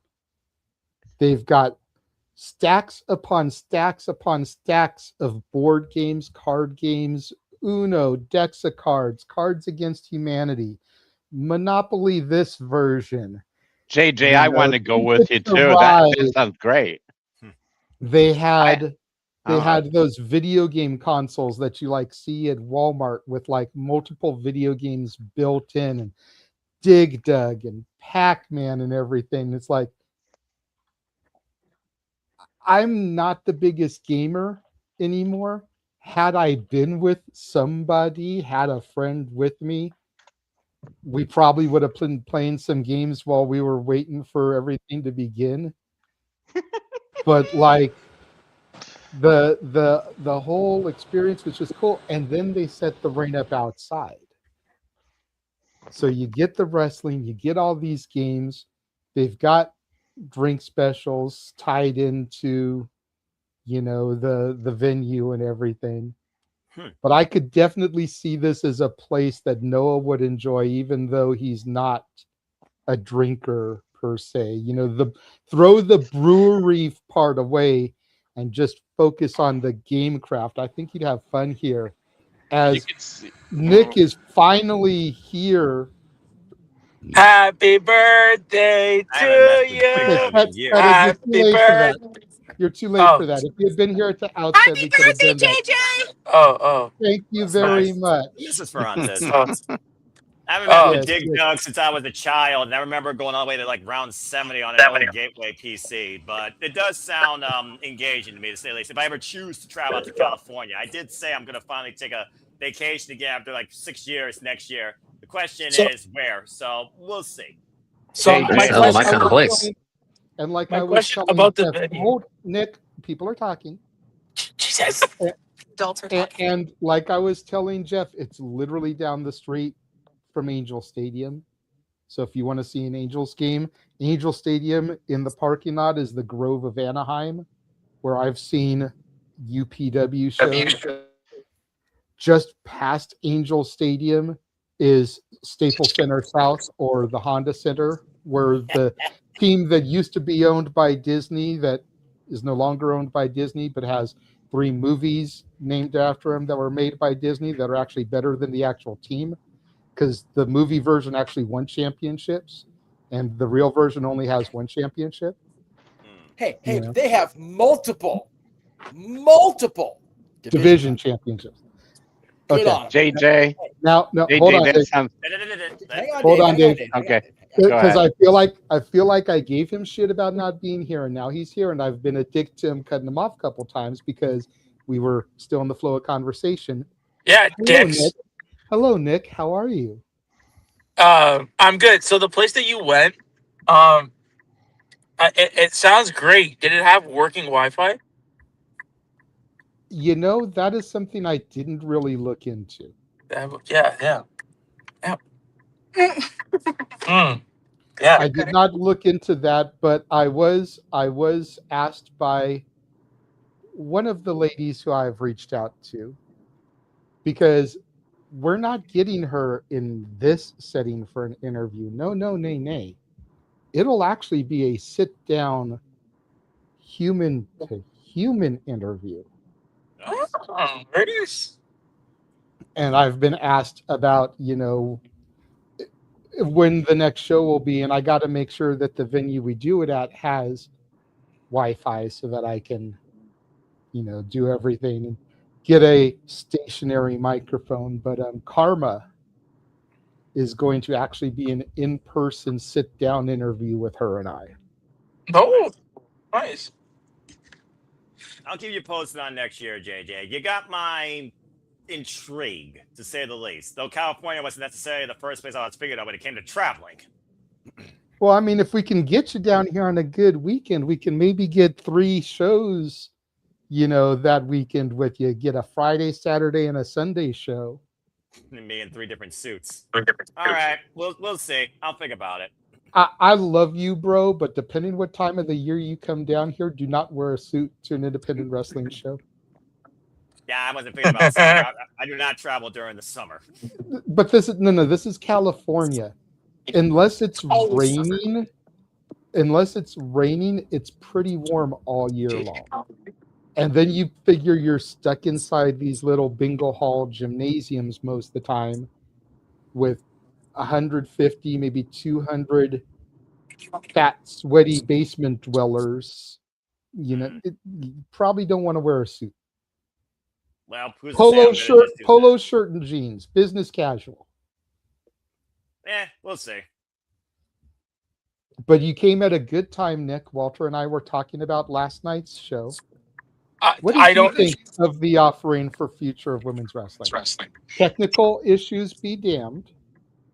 Because, again, it's independent wrestling, and it was a website we had never used before. But the overall show.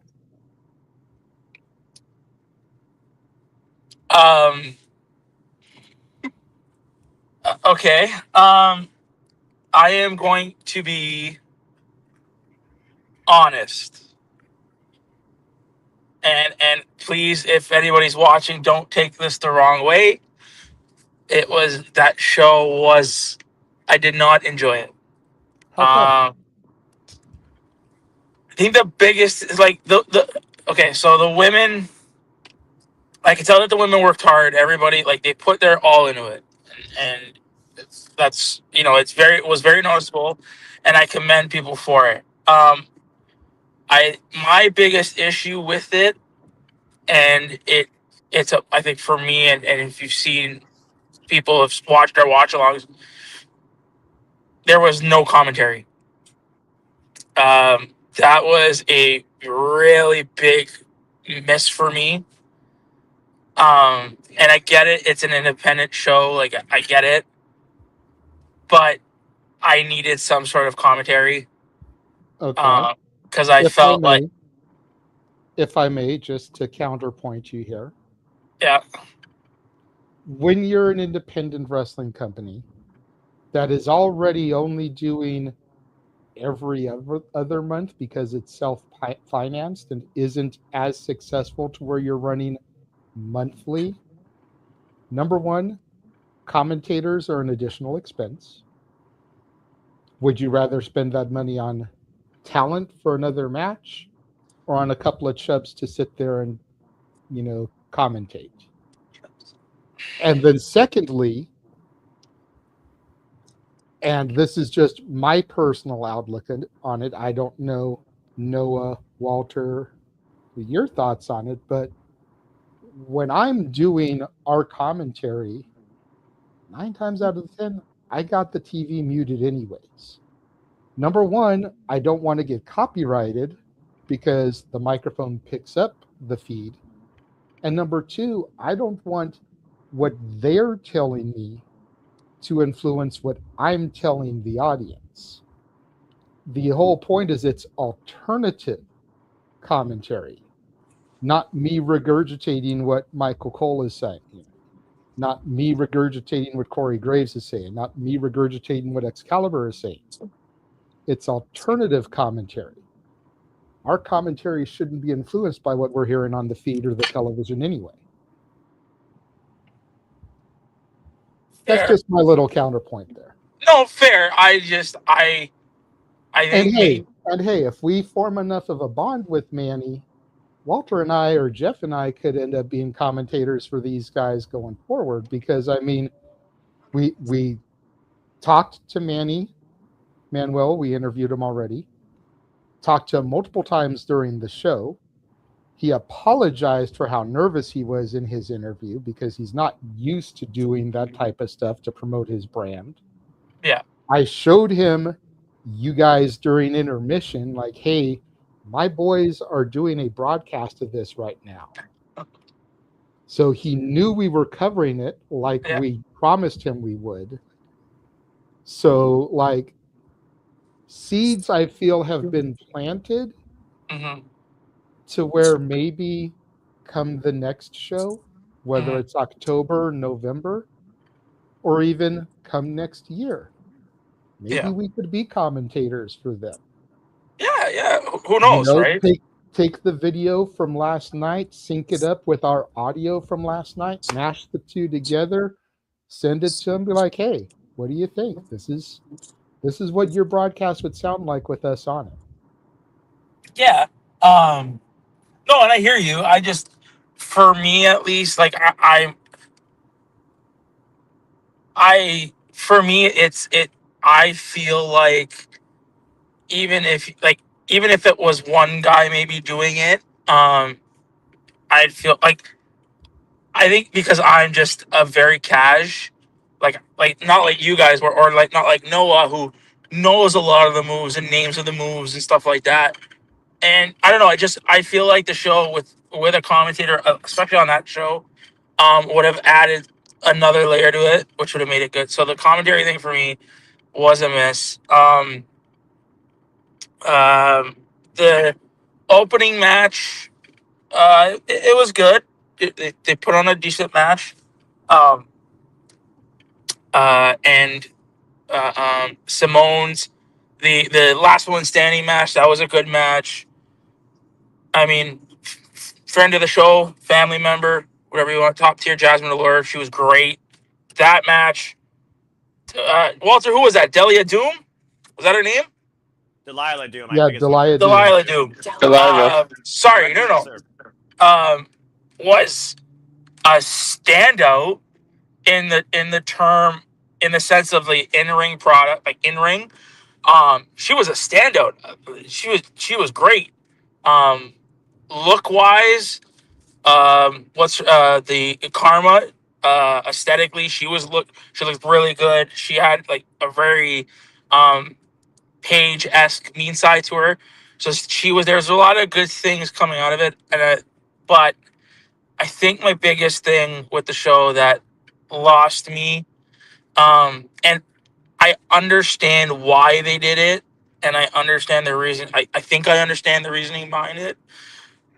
But I was very disappointed in the Candy Girl and the other girl and versus their opponent. Lexi, I think it was Lex Gonzalez. Yeah, I was very disappointed in that from the standpoint, and again, I understood what they were trying to do, but having the two women versus the two men, I didn't like that. I didn't like that. See, and I just had finished defending that to Walter prior to you popping in. Yeah. I think it served twofold. Number one, I think it was just Manuel as a thank you to the guys that did ring crew. The three guys in the opening match, the unannounced match, they were all part of the ring crew setting up, and then the two guys in that match were part of the ring crew. All students of the Santino brothers, by the way. So be on the lookout for them, because Santino's has definitely got a track record for delivering top tier talent. So you never know when one of those guys may make it somewhere big. But I think that was Manuel's thank you for them being ring crew one. But then I think it served the greater purpose of what Candy Girl said prior to the match. You know, so many of the federations, whether it's your local independents or TV, you're lucky if you get one women's match per show. So for these guys to come in here and try to take a spotlight from a company that's supposed to be dedicated to women, it's like, what the hell are you doing here? Get out of our house. And so the fact that they were able to overcome, beat them, double pin, you know, the two of them on top of the other two stacking bodies, I think it made for a compelling within-match story about the women, the Rosie the Riveters, if you will, kicking the men out of their workplace. This is our place. Go to some other company where you can have 5 matches on the card. Mm-hmm. And that's what I mean. Like, I understood it, I got it, and I think even too that was at the point where we were having the tech issues. But so There were I understood. definitely light issues there, yeah. Yeah, but I get it. Like, that's what I'm saying. Like, I get the message that they were trying to send. I understand it. It didn't do it for me. It didn't. I'll be honest. It really, it it didn't. It just didn't sit well with me. It didn't. But other than that, like, the show was good. The women, did their part. They came out. They showed out. There was again a couple of standouts. Definitely wish them well. Going forward. Yeah, it was a show. Okay. I mean, to each their own. Yeah. Not everything is going to hit for everybody, No. And that's the beauty about what we do here, right? Like, yeah, I'll admit that there were matches that delivered better to me than others, but I'd say start to finish, I enjoyed the whole card. The 3 matches that I highlighted in my Instagram reel yesterday, the ones that I was most looking forward to, I think were the 3 best matches on the card. Not just because I was already going in there looking forward to them, but just from a performance and delivery standpoint. Karma's match, Jasmine's match, and Simone's match, I think, were the 3 best matches on the card. Mm-hmm.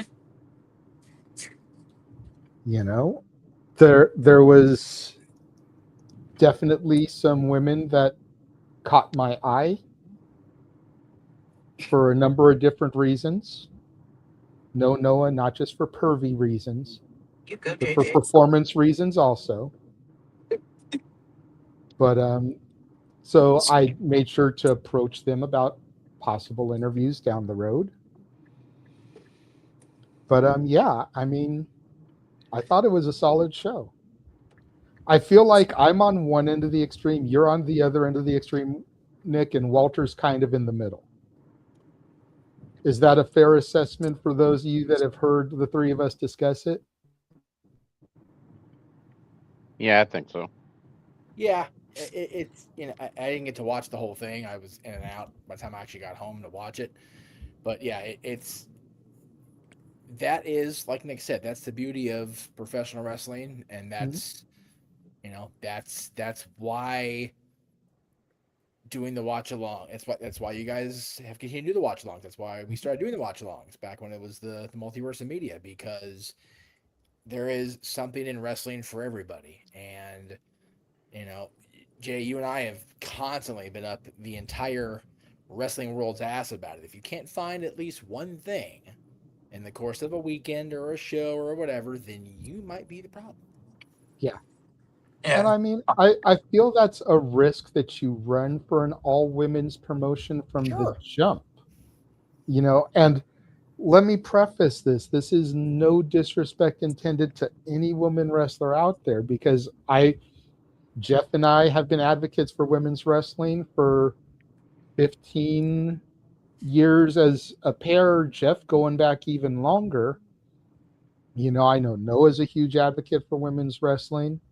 So don't take this the wrong way. Any women that we've had on the show, that may be coming on the show, that are watching right now, that are driving cars, with Nick in the passenger seat, because we don't want Nick to get wrecked for hearing this. But when you run a federation that is all women, you're gonna get that stigma attached to it.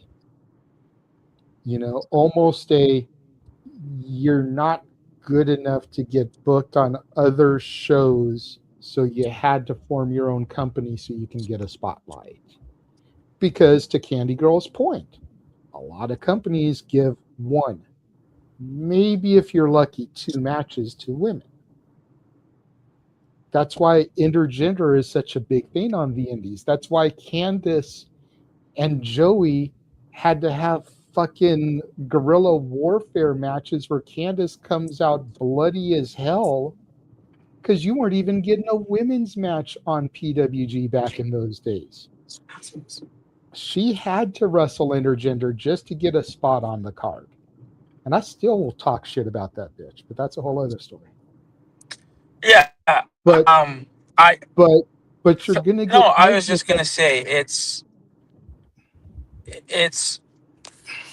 one of those. It's the reason why we do this, because things hit differently, and for the people like I want to say, because I don't want it to come off as me just bitching. People that are people, if people have watched this for so long, you would know that I am, even if AEW is my promotion, I'll call it out. Like I'm not going to sugarcoat things. If I don't like something, I will tell you I don't like something. So it's not me being, hopefully, like anybody that from that show that is watching us now, I want you to know that it's not the fact, I'm not trying to be critical of the show. It's just these are things to me that didn't work for me. But if you watch it back, if you watch our commentary and you watch our watch along, Walter had a good time with it. If you watch back, Walter had a good time, and I'm pretty sure that he liked the show. For me, it just I'm not trying to say to anybody that I could do a better job or anything like that. It's just, again, it was a show that didn't hit for me. It wasn't your bag, baby. No, it wasn't, dude. And like, again, like I hate, we've had, like you guys said, you guys interviewed the president of the company just last week, right? So like, again, I'm going to tell you my honest opinion, and if you don't like it, then I'm sorry. But that is my honesty with it, right? I just don't want people to think that I'm just shitting on it for the sake of shitting on it, because I'm not.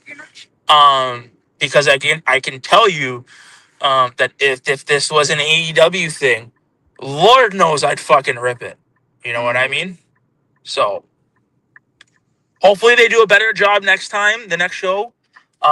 Definitely have to clean up the tech issues, because those were pretty bad, I think, in my opinion. Walter, is your battery low? So Walter mentioned that when we started talking about the show. Let Nick ask you flat out. You watch this show without the tech issues, and again, it's hard probably to imagine because it was tech issue riddled. But if you were to go back and see that card without the tech issues, do the tech issues take you out of it enough? No, even if there weren't the tech issues, okay, I'd still feel the same. Okay. If I was getting, if even if the tech issues weren't there, like the tech issues definitely pulled me out a little bit. Yeah. But it was more so, I think it was more so the wrestling was good. I don't take bumps. I am not somebody that's ever going to take a bump. So for me to criticize somebody that does it, we give people shit for that all the time. Sure. But I will say, there were things that I'm not looking for TV, and I said this to Walter. Wasn't looking for TV quality-esque fucking performances in chain wrestling. But I was expecting, a decent job, and the women did put on a decent job. But again, no, tech issues aside, I think the lack of the commentary, again, for whatever reason, and what it is what it is. I think the lack of commentary for me, and it was and that second match with Candy and the men, I think I think that match pulled me out to that point. Okay, fair enough, man. I think that match pulled you out because we didn't get to see who won because of the technical difficulty. I don't think No, it was but Walter, you heard me. I was bitching about the men in it too, right? Again, I understood what they were going for. I understand what they were going with. I didn't like it. I did not like it at all. Yeah, but tell the folks you weren't here when we said it. But what was I singing the whole time Candy Girl was out? That's too funny. I don't remember. What were you singing? I forgot. The new edition Candy Girl song, and then JJ yeah, did the that's shit. right. JJ did the shit when he came out. He said, "How did they miss the chance of not making her come out to that?" I was like, "Dude, that's what I said." Dude, some of the music they were Bad using was miss. crazy. I was like, holy shit. That's a bad miss. Yeah. But anyways, I love you guys. If you guys are on in a bit, I will come back on, but I have to skedaddle. And I'll talk to you guys in a bit. But she did. She came out to Maniac because she was like this fitness. She reminded me of like Suzanne Summers when she was selling the Thigh Master. You guys remember? That's what God damn it. Delilah came out AJ to. was on the goddamn show today. Christ That's what almighty. Delilah came out to, Maniac, and she was dressed like that. That fitness, like I don't know. I meant to say Delilah, not Candy Girl, but she reminded me of like Suzanne Summers. Or he kept saying Richard Simmons, but I'm like, dude, she's a woman. Say Suzanne Summers. I think it was Suzanne Summers with the Thigh Master. It was. That's back in way my day. Dude, she had the fitness. Is that not what she reminded you of, JJ Delilah? A little bit. I mean, a lot of the fans were like, "Do it for Richard Simmons." So, like, the Richard Simmons comparisons were being thrown on screen there too. Wild. Yeah, her coming out to Maniac from Flashdance popped me. I'm not gonna lie. Well, yeah. But I still feel like she kind of reminds me of Gabby Forza's older sister. Fuck. Just No, facially and everything. Like if you look at her physically, she looks like she could be Gabby's older sister. 100%. And it's funny because Walter was like, now that you said it, I can't unsee it. No. That's the worst part because our brains do that and it's not right. Oh Lord, that's too funny.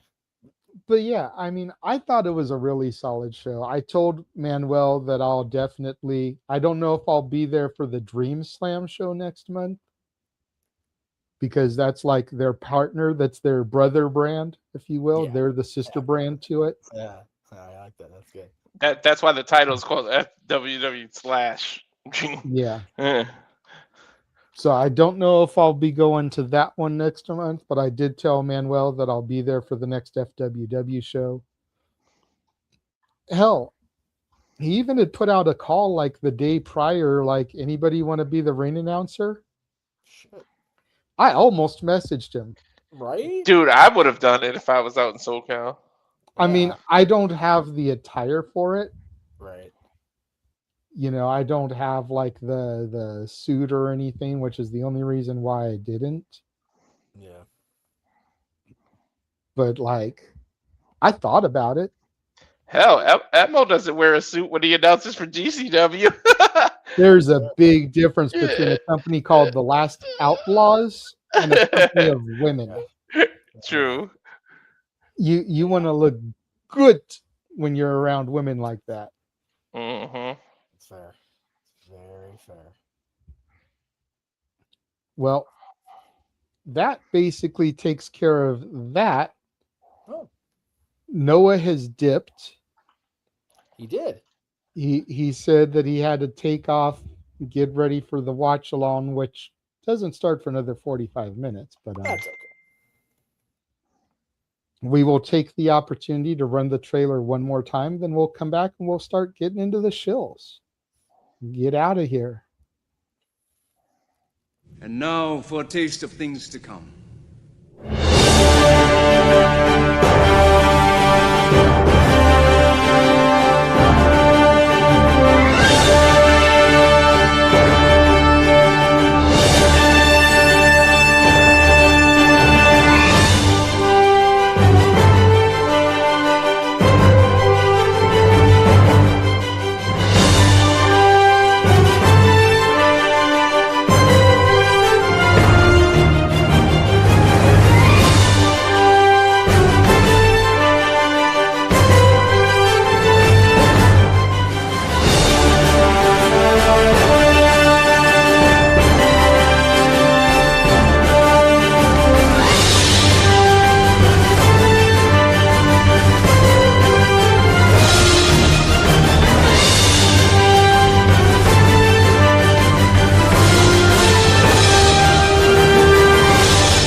Hello, everybody. This is Joseph Sawyer, formerly known as Joe Gacy, and you're watching Simply Reliable Studios.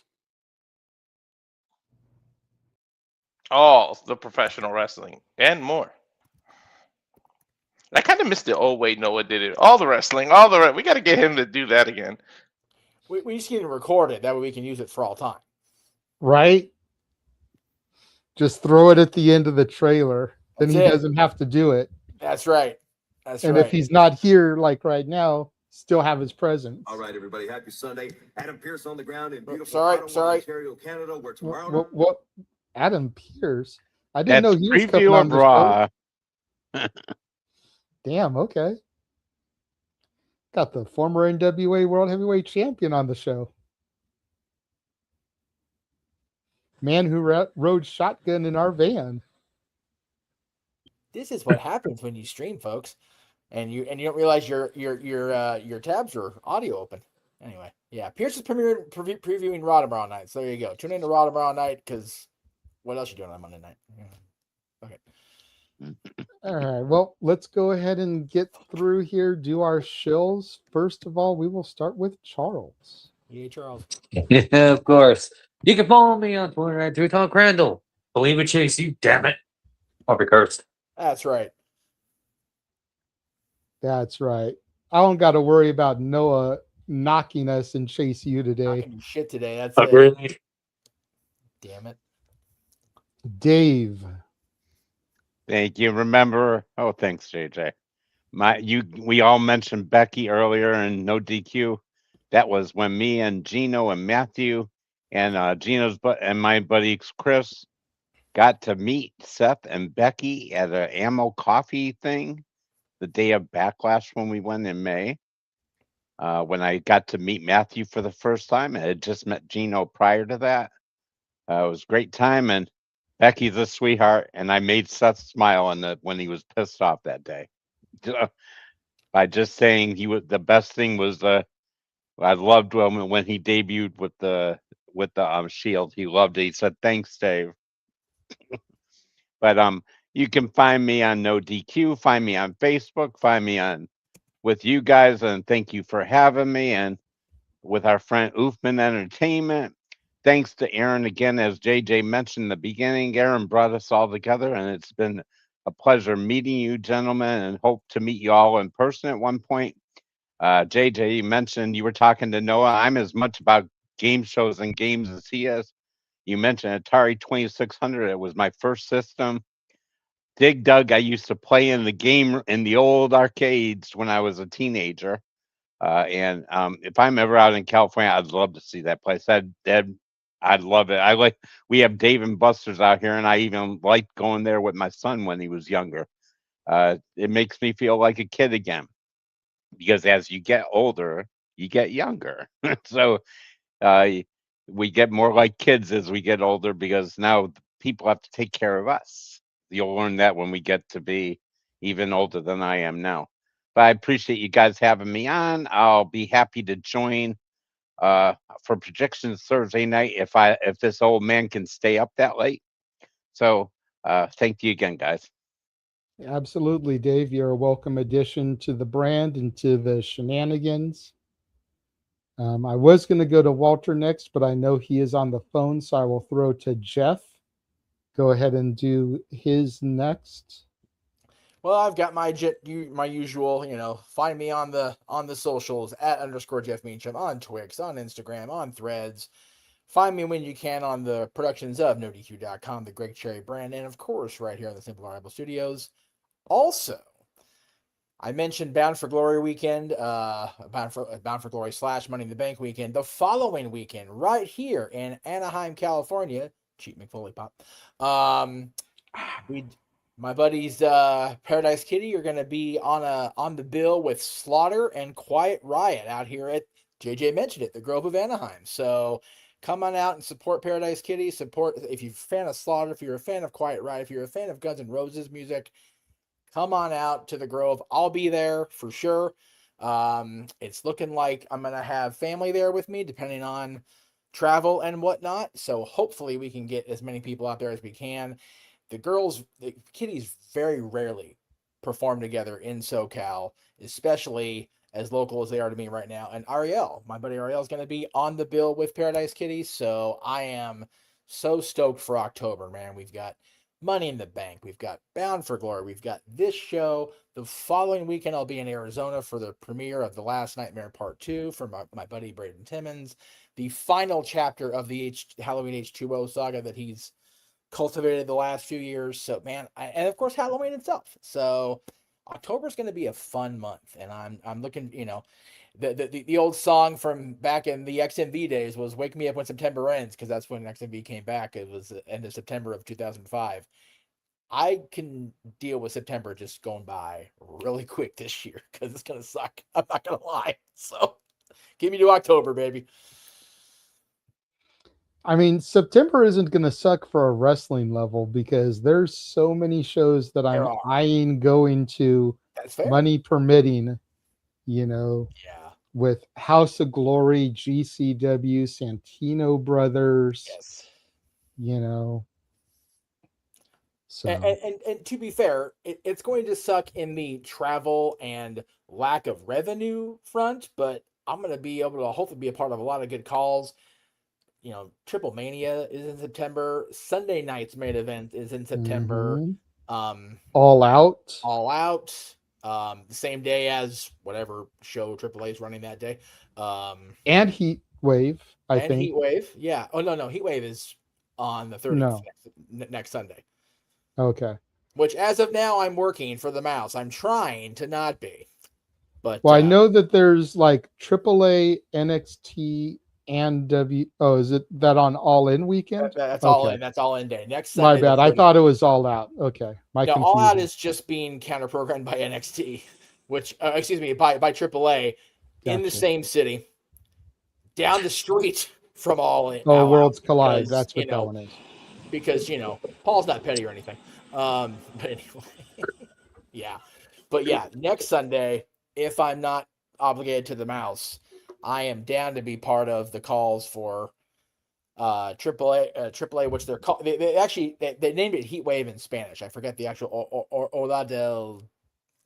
I forgot what the fuck it's called. Sorry to all my Spanish speaking people. I'm sorry, but they're doing that Heat Wave, and then around the same time is going to be All in London. Fuego, calor, fuego. No, I got it. Just give me a second. Yeah. Fuego means fire. Calor means heat. So I don't know what they named it. Hang on.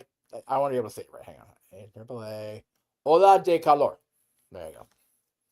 Ola de calor is apparently heat wave in Spanish. So, or at least that's what they're promoting. But anyway, those two shows are going to be back to back. One's on YouTube. One's on the CW. If you don't have the CW, these guys here will have it covered for you.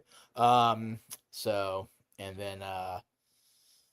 then of course All In. So yeah, crazy next few weeks. You're gonna see a lot more of me you probably want to see on your YouTube screens. I'm not gonna lie, because being homeward bound for 12 days sucks. So I'm gonna be wanting to be busy.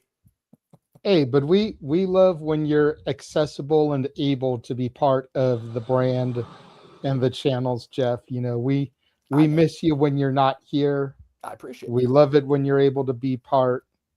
And I know the fans enjoy seeing you pop in. I mean, hell, Nick damn near pops his shit every time he hears that you're going to be around. So Nick pops his shit in the chat room on the review. It's like, dude, Nick, dude, you're going to crash your computer. It's okay. Just me. It's just me. We're good. Nick. What? Oh, Lord, look at this. We gotta update this graphic. At Rage of Wrestling is the YouTube channel. Walter.Cruz940 is the Instagram, and Twitter, of course, as many of you are actually watching on the Twitter one. Walter Alex Cruz. If you can click on over to the YouTube, takes a couple of seconds. Just hit subscribe, and then you go right back on next. Just hit the subscription button and the bell for notifications. That's right. Like and subscribe. That's the big thing there. Where did the thing go? There it is.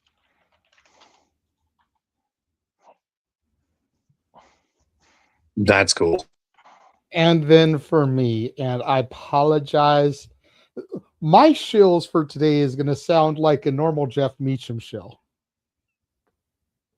Because I got a lot of stuff to dive into. So first and My apologies. foremost, you can find me on Yes. Instagram at the Renegade J.J. Williams. Of course, on YouTube, Casa D18 Studios, the X, Casa D18 Studio, no S at the end. Make sure you're following the Simply Reliable Studios on the X at SR Studios 2024. And without Noah here to shit on it, is that not just a lovely group of men and women, Chase University brothers and sisters?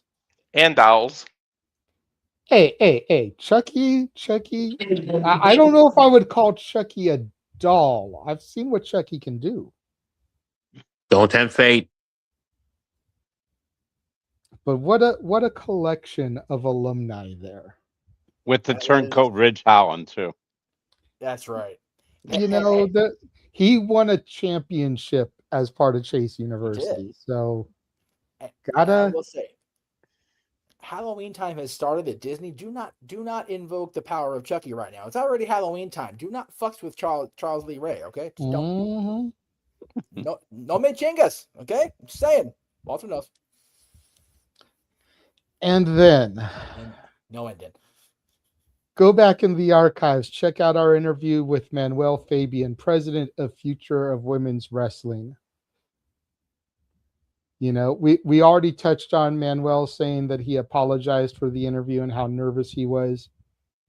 We will go ahead and acknowledge it wasn't our greatest interview that we've done as a result of the nervousness, but it was still a fun conversation with a man who's passionate about promoting women's wrestling and getting to pick his brain, especially about why he set up some of the matches he had set up for the show that we just called and attended.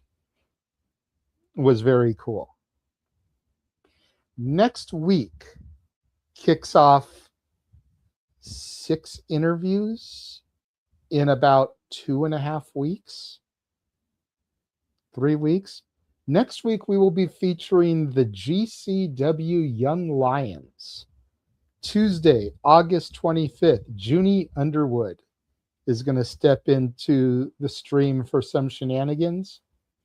Thursday, August 27th, Sturdy Sal Mastretta is going to be stepping into the stream for some shenanigans. Then we loop into the next week, Tuesday, September 1st, your and new Future of Women's Wrestling champion, Simone, is going to be gracing us with some shenanigans. Wednesday, September 2nd, back-to-back days. The Pro Wrestling Symphony champion, Colby Carter, will be joining us. On Tuesday, September 8th, and I am very proud of this one. I make sure I give all the credit in the world to this man right here, locking in his first interview for the channel. One half of the and new Game Changer Wrestling Tag Team Champions, Sam Stackhouse, is going to be with us. Then on Thursday, September 10th, our very first Zebra, referee JC, will be joining us for some shenanigans. And then I teased an announcement for today. Let's go to that beautiful bean footage. Hi JJ, happy birthday. This is your girl Ronnie West, and I'm here to tell you that I'm excited to join Simply Reliable Studios for some shenanigans. So, yay. Happy birthday. A woman who I got to know as the woman who descended from heaven to raise hell, Fallen Gray, who in March of this year was ID'd and then evolved into Veronica Haven, who left the ID program at the end of July and has now rebranded herself as Ronnie West, will be joining us for some shenanigans.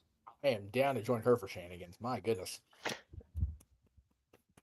We saw her at some event because I remember saying, "How the hell is she gonna get in the ring with those wings?" And then she did it, and you and I just looked at each other like, "Holy shit!" She was part of the ID showcase, and then she was part of Ladies Night Out, the show right after in Vegas. Okay, I remember. Yeah, I love Ronnie. She's awesome. Yeah, I became a huge fan of hers and ironically it was October of last year at Future of Women's Wrestling where I saw her the first time. Oh, And just hearing the way she was announced, descending from heaven to raise hell, there was something about that stuck with me. I thought that was a great catchphrase, especially with the wings and everything. I'm like, yes, that. And then sure enough, a few months later, she's ID'd. Mhm. Couple weeks later, we're seeing her in Vegas as an ID'd talent. Didn't last long though. End of July, she departed the WWE ID system. And we'll see where she goes, but she'll be talking to us September 15th. I'm gonna really have to behave on the Simone one because she's gonna have an accent, and I'm a sucker for like accents. She's from Australia, for those that don't know. So, Yeah. And we know how much Ash loves her some Aussies. So yep, I said the same thing during the watch along yesterday. I said, "Oh my god, if Ash interviews Simone with us, she's gonna have a thing for the Australians." and that's part of why I'm glad that it's just going to be me and Karma, because Karma's from Puerto Rico. Yeah, I know. So like I could just imagine Walter with his Puerto Rican, coming through like, damn. Walter's getting one step closer to get hit with a chancla. Careful. I know Lee's in the chat. Might see that chancla come flying into the screen. Saying. Exactly. Figures it's the 15th because I'll probably be back at work at that point. But when is the one with Simone? September 1st. Oh no, that's the last day I work before I go on leave. God damn it. Yeah, that's a Tuesday. Anyway, carry on. Anyway. Carry on, wayward son. Hopefully there'll be peace when we are done. Damn it. But yeah, hey, we're all showing our age again. So all that is coming up here on the Simply Reliable branded channels. What's my age again? I'm messaging with a bunch of other talents, trying to set up dates. The girls I spoke to last night told them that, looking to set up towards the end of September because we already pretty much got the first half booked. I don't know. I feel like a couple of them, their eyes kind of popped when they heard that because it showed that we're kind of in demand. Yeah. The fact that our first half of September is already booked up. Shout out again to Simone for the picture post show and for telling everybody that it was my birthday, because she knew through our communications that yesterday was my birthday. I was kind of putting it over to the fans and everybody in attendance.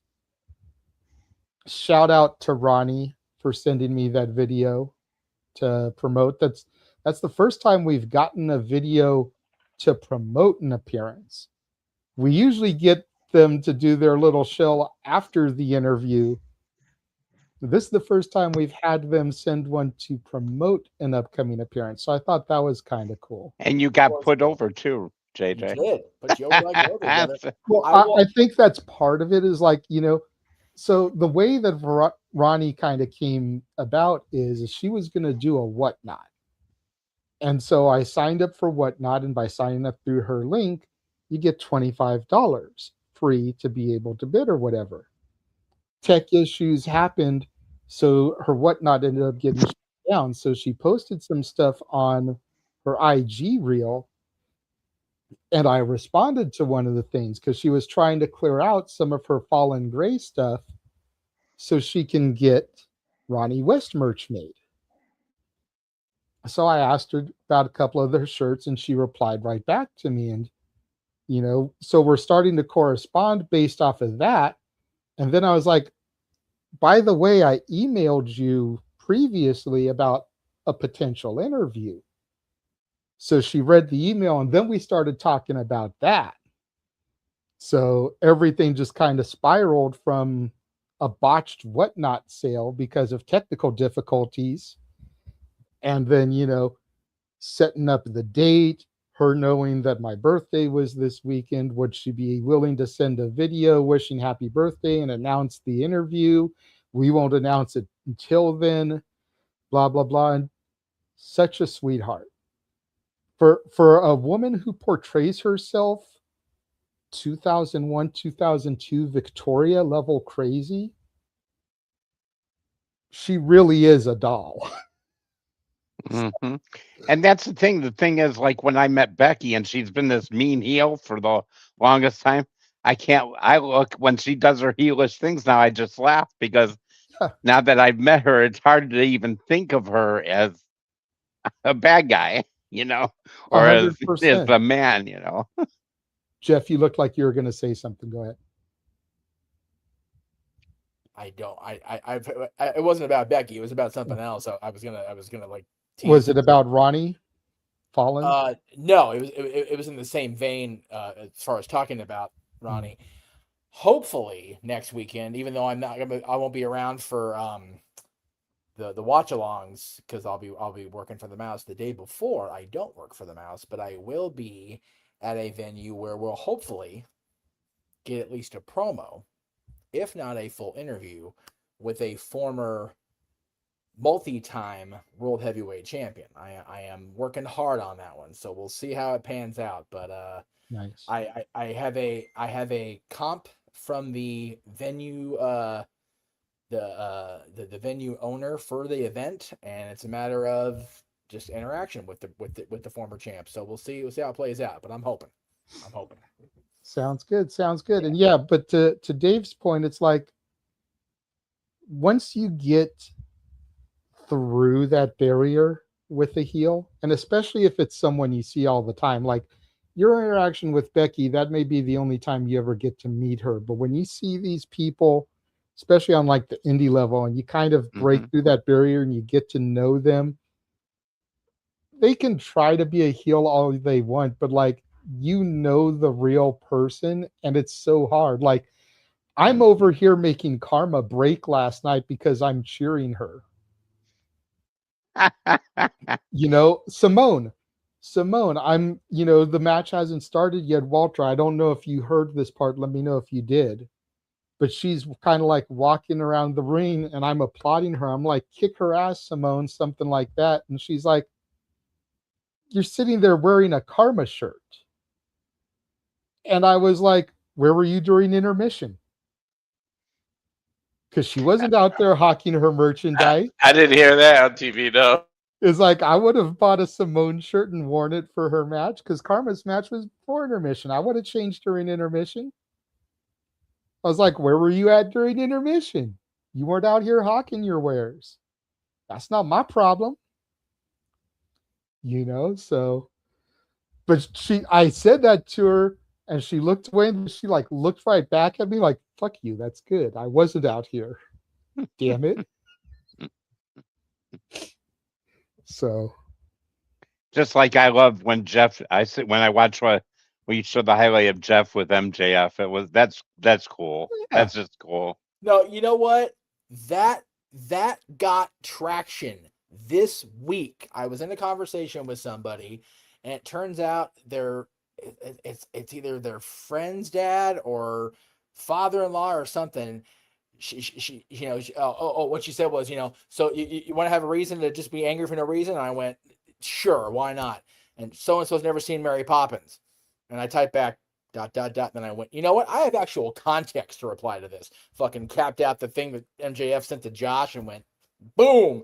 And then I put it on social media. Mm-hmm. How have you motherfuckers not seen Mary Poppins? Like, yeah. That's my ass. That's what makes that so great, because it's like, here's MJF, the biggest in character at all times professional wrestler of the modern era. Yes. and he is cutting a promo with Jeff Meacham next to him. Yeah. A guy that he grew up watching Yeah. talk wrestling. No DQ archives. Check it out, folks. Yes. But he's cutting this promo and he's not talking about Darby Allin. He's not talking about, insert wrestler here. He does get a fuck Jay White season at the very end, but because fuck he's Jay White. cutting this promo Yeah. about being compared to Dave Meltzer and not having seen Mary Poppins. Yeah. It was the most out of pocket Yes. non-wrestling promo that you will ever see in your life. Dude, I've been doing this shit for 25 years. That was the most random ass. Dude, people talk about they see people's facial expressions like just shift in a moment. When he found out that Josh had never seen Mary Poppins, his face changed color. And he went, okay, come to the back. We're doing this right. Come here. Like, we didn't even fucking hesitate.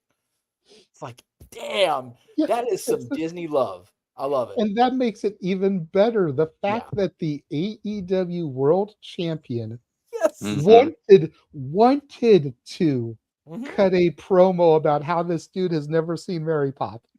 As that was crazy. It shouldn't happen. It shouldn't work. It shouldn't be a thing. It should not be a thing. No, I could understand somebody like that cutting a promo about how have you never seen Pulp Fiction? Right. How have you never seen Reservoir Dogs? How have you never seen Avengers Endgame? Yeah. Some monumental. But going back to Mary Poppins, Full Metal Jacket. Yes. How have you never seen Mary Poppins? Yeah. And just flat out saying, go watch Mary Poppins and go kill yourself. Like, that's the only two options you have. You go watch Mary Poppins and go kill yourself. Like, fuck. And then it's fuck Jay White season. Because fuck Jay White. That's right. Now I'll tell you a story about Jay White because I saw my first AEW live show. As you guys probably know, last month, the Bash at the Beach Break, and I saw one of the best matches of the year with MJF and Kenny Omega, and I'm telling you, and I saw it. I'm walking in the crowd, leaving the arena, and all of a sudden, these women in front of me said something about Jay White, and then I look up and Jay White's up there. Oh shit! I didn't go up to him, but I said, "Great to see you back, Jay," and he said, "Thank you, mate." Thank you, mate. Yes. I said that was pretty cool, but I mean, even though it was so darn hot out there, but I thought the show was amazing, and I didn't, and I went in there and I'm thinking because I've liked AEW, I have my issues with it the last few years, but I watched it from the time it began. So I mean, as much of a WWE fan I watch AEW. I mean, I want Tony to do better, and that's why I mentioned it. But I thought the show was phenomenal, and I did it on the spur of the moment because where they were at, it was 15 minutes from where I live. So it's like, makes sense. What the heck? I know it's a work night. I'm gonna go out. I'm gonna go out there. What the heck? I want to see this. So I had a great time. It makes sense. It makes sense. So really quickly before we officially sign off, just because we've been talking about it so much, I found the clip and I uploaded it in full. Oh fuck. We're getting ready to leave, but Max insisted that he talk I got to talk to Josh Mansfield real quick. Josh, you've never seen Mary Poppins? What are you, a fucking piece of shit? Grow up. And also, the Meltzer of the multiverse. Who the fuck wants to compare themselves to another? How much of a mark do you have to be? You couldn't even pick a professional athlete. You went with a fucking journalist? Grow up, man. Fuck. Watch Mary Poppins or go kill yourself. And then watch Full Gear after that. Absolutely. This Saturday, November 18th. Because we're going to kill Jay White. Yeah, it's fuck Jay White season, Fuck Jay White season. Fuck that bitch. Fuck that guy. I love how it's go kill yourself, but then make sure you watch Full Gear after you kill yourself, because you're going to be alive after you don't watch Mary Poppins to go make sure you watch Full Gear on pay-per-view. Like, Oh, that clip was great. That's so great. MJF is amazing. I'm gonna tell you, he's as much of an old school wrestling fan as you'll ever see, he is a and fucking man. he is the best thing on AEW, and I like watching him. I mean, I don't care if I've seen him as a face, and he was good as a face, but there's no doubt about this guy's the best heel in the business. That's the thing, Dave. He was a baby face right there. Like he was. I know, and he's the best heel in the business. He's As the much as best Max heel can in be the a- business. As much as Max can be a baby face, let's be honest. But you know, Yeah, exactly. he was just like he first of all cuts this promo like fucking backhand complimenting me and just trashing Aaron to pieces. First off, and then, dude, I swear he was more passionate about the lack of Mary Poppins and the comparison to Meltzer than he was about digging on Aaron. It's like, well, fuck, all right, let's do it. Yeah, you trashed Josh too. I know Josh is in our no DQ realm. Love Josh in this space, but man, like Yeah, Josh got so much shit from all of us until he finally watched that fucking movie. Oh my god. For real, because it's like, okay, we love Josh. Like we love messing with him. Yes. He's definitely little brother type vibes, but like when you sit here and you haven't seen a classic like Mary Poppins, and you're sitting here like trashing it, Yeah. and you've never even seen it. Like, oh no. Like, oh, bro. No, You're no, home, no. bro. But don't make That's me like a look that class- clip in here. I've still got that clip too. I know you do. I mean, it was made before I was born, but that was a classic I watched from the time I was little. I mean, it's a classic. Is talking grab on a movie that you never even see. That was the thing. It was This just added like an extra half hour to the end. We were shilling, and now we're fucking going out for another. I gotta be out the door in 10 minutes. I told Jay Hard out. Now we're like, fuck, we're just gonna rehash No, on Man's crap again. We're done. We're done. But, Anyway, but yeah, So- I love it. I hope that the venue that produced that clip produces a similar opportunity when I'm there next Saturday. uh-huh. There's the hint for you. If you know where I was, then you know who I'm going to see. Don't know. Uh-huh. You can figure it out next in 2 weeks on Shenanigans when I hopefully have the clip. We'll see. So until then, until we grace your screens next, whether it's for Simply Predicting, whether it's for our interview with Junie Underwood, whether it's for a simple session, whether it's for any of our watch long coverages, for Charles, for Dave, for Noah, for Walter, for Jeff Meacham, I am the Renegade of Wrestling, J.J. Williams, saying thank you all for joining us and tuning in tonight, and we will catch you guys next time.